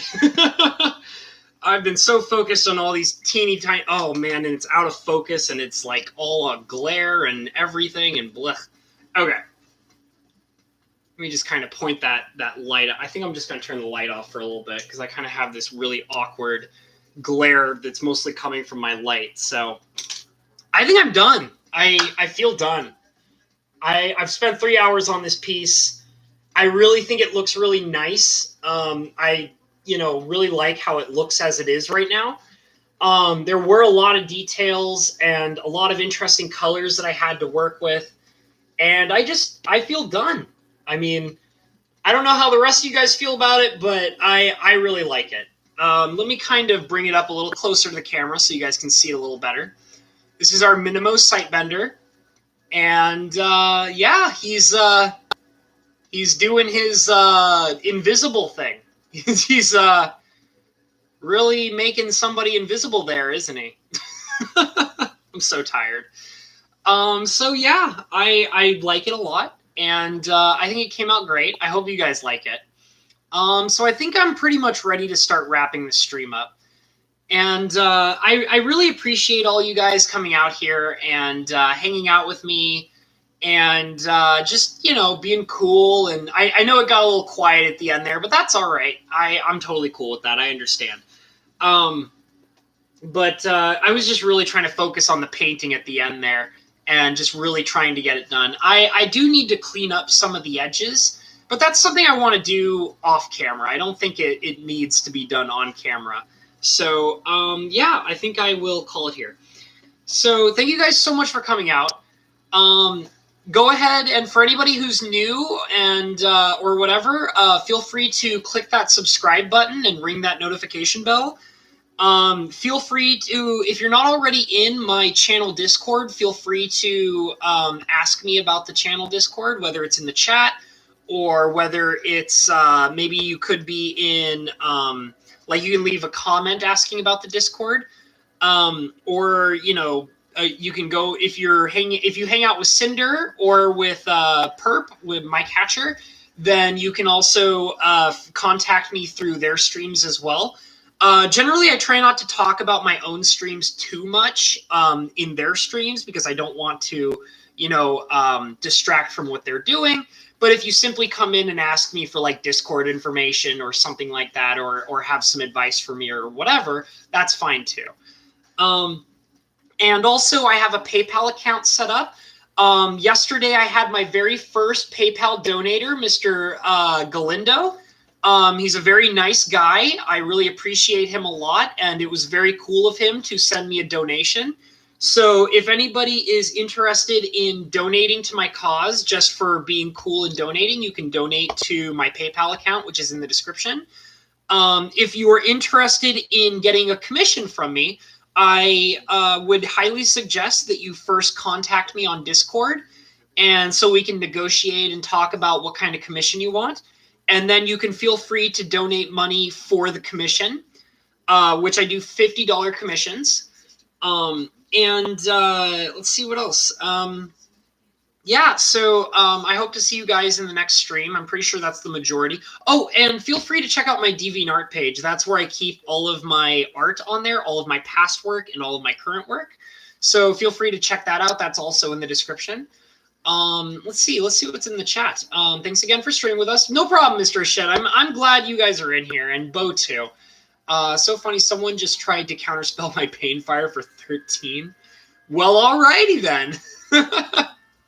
Oh, because you can't counterspell Banefire if it's greater than 5. That's why. What a silly guy.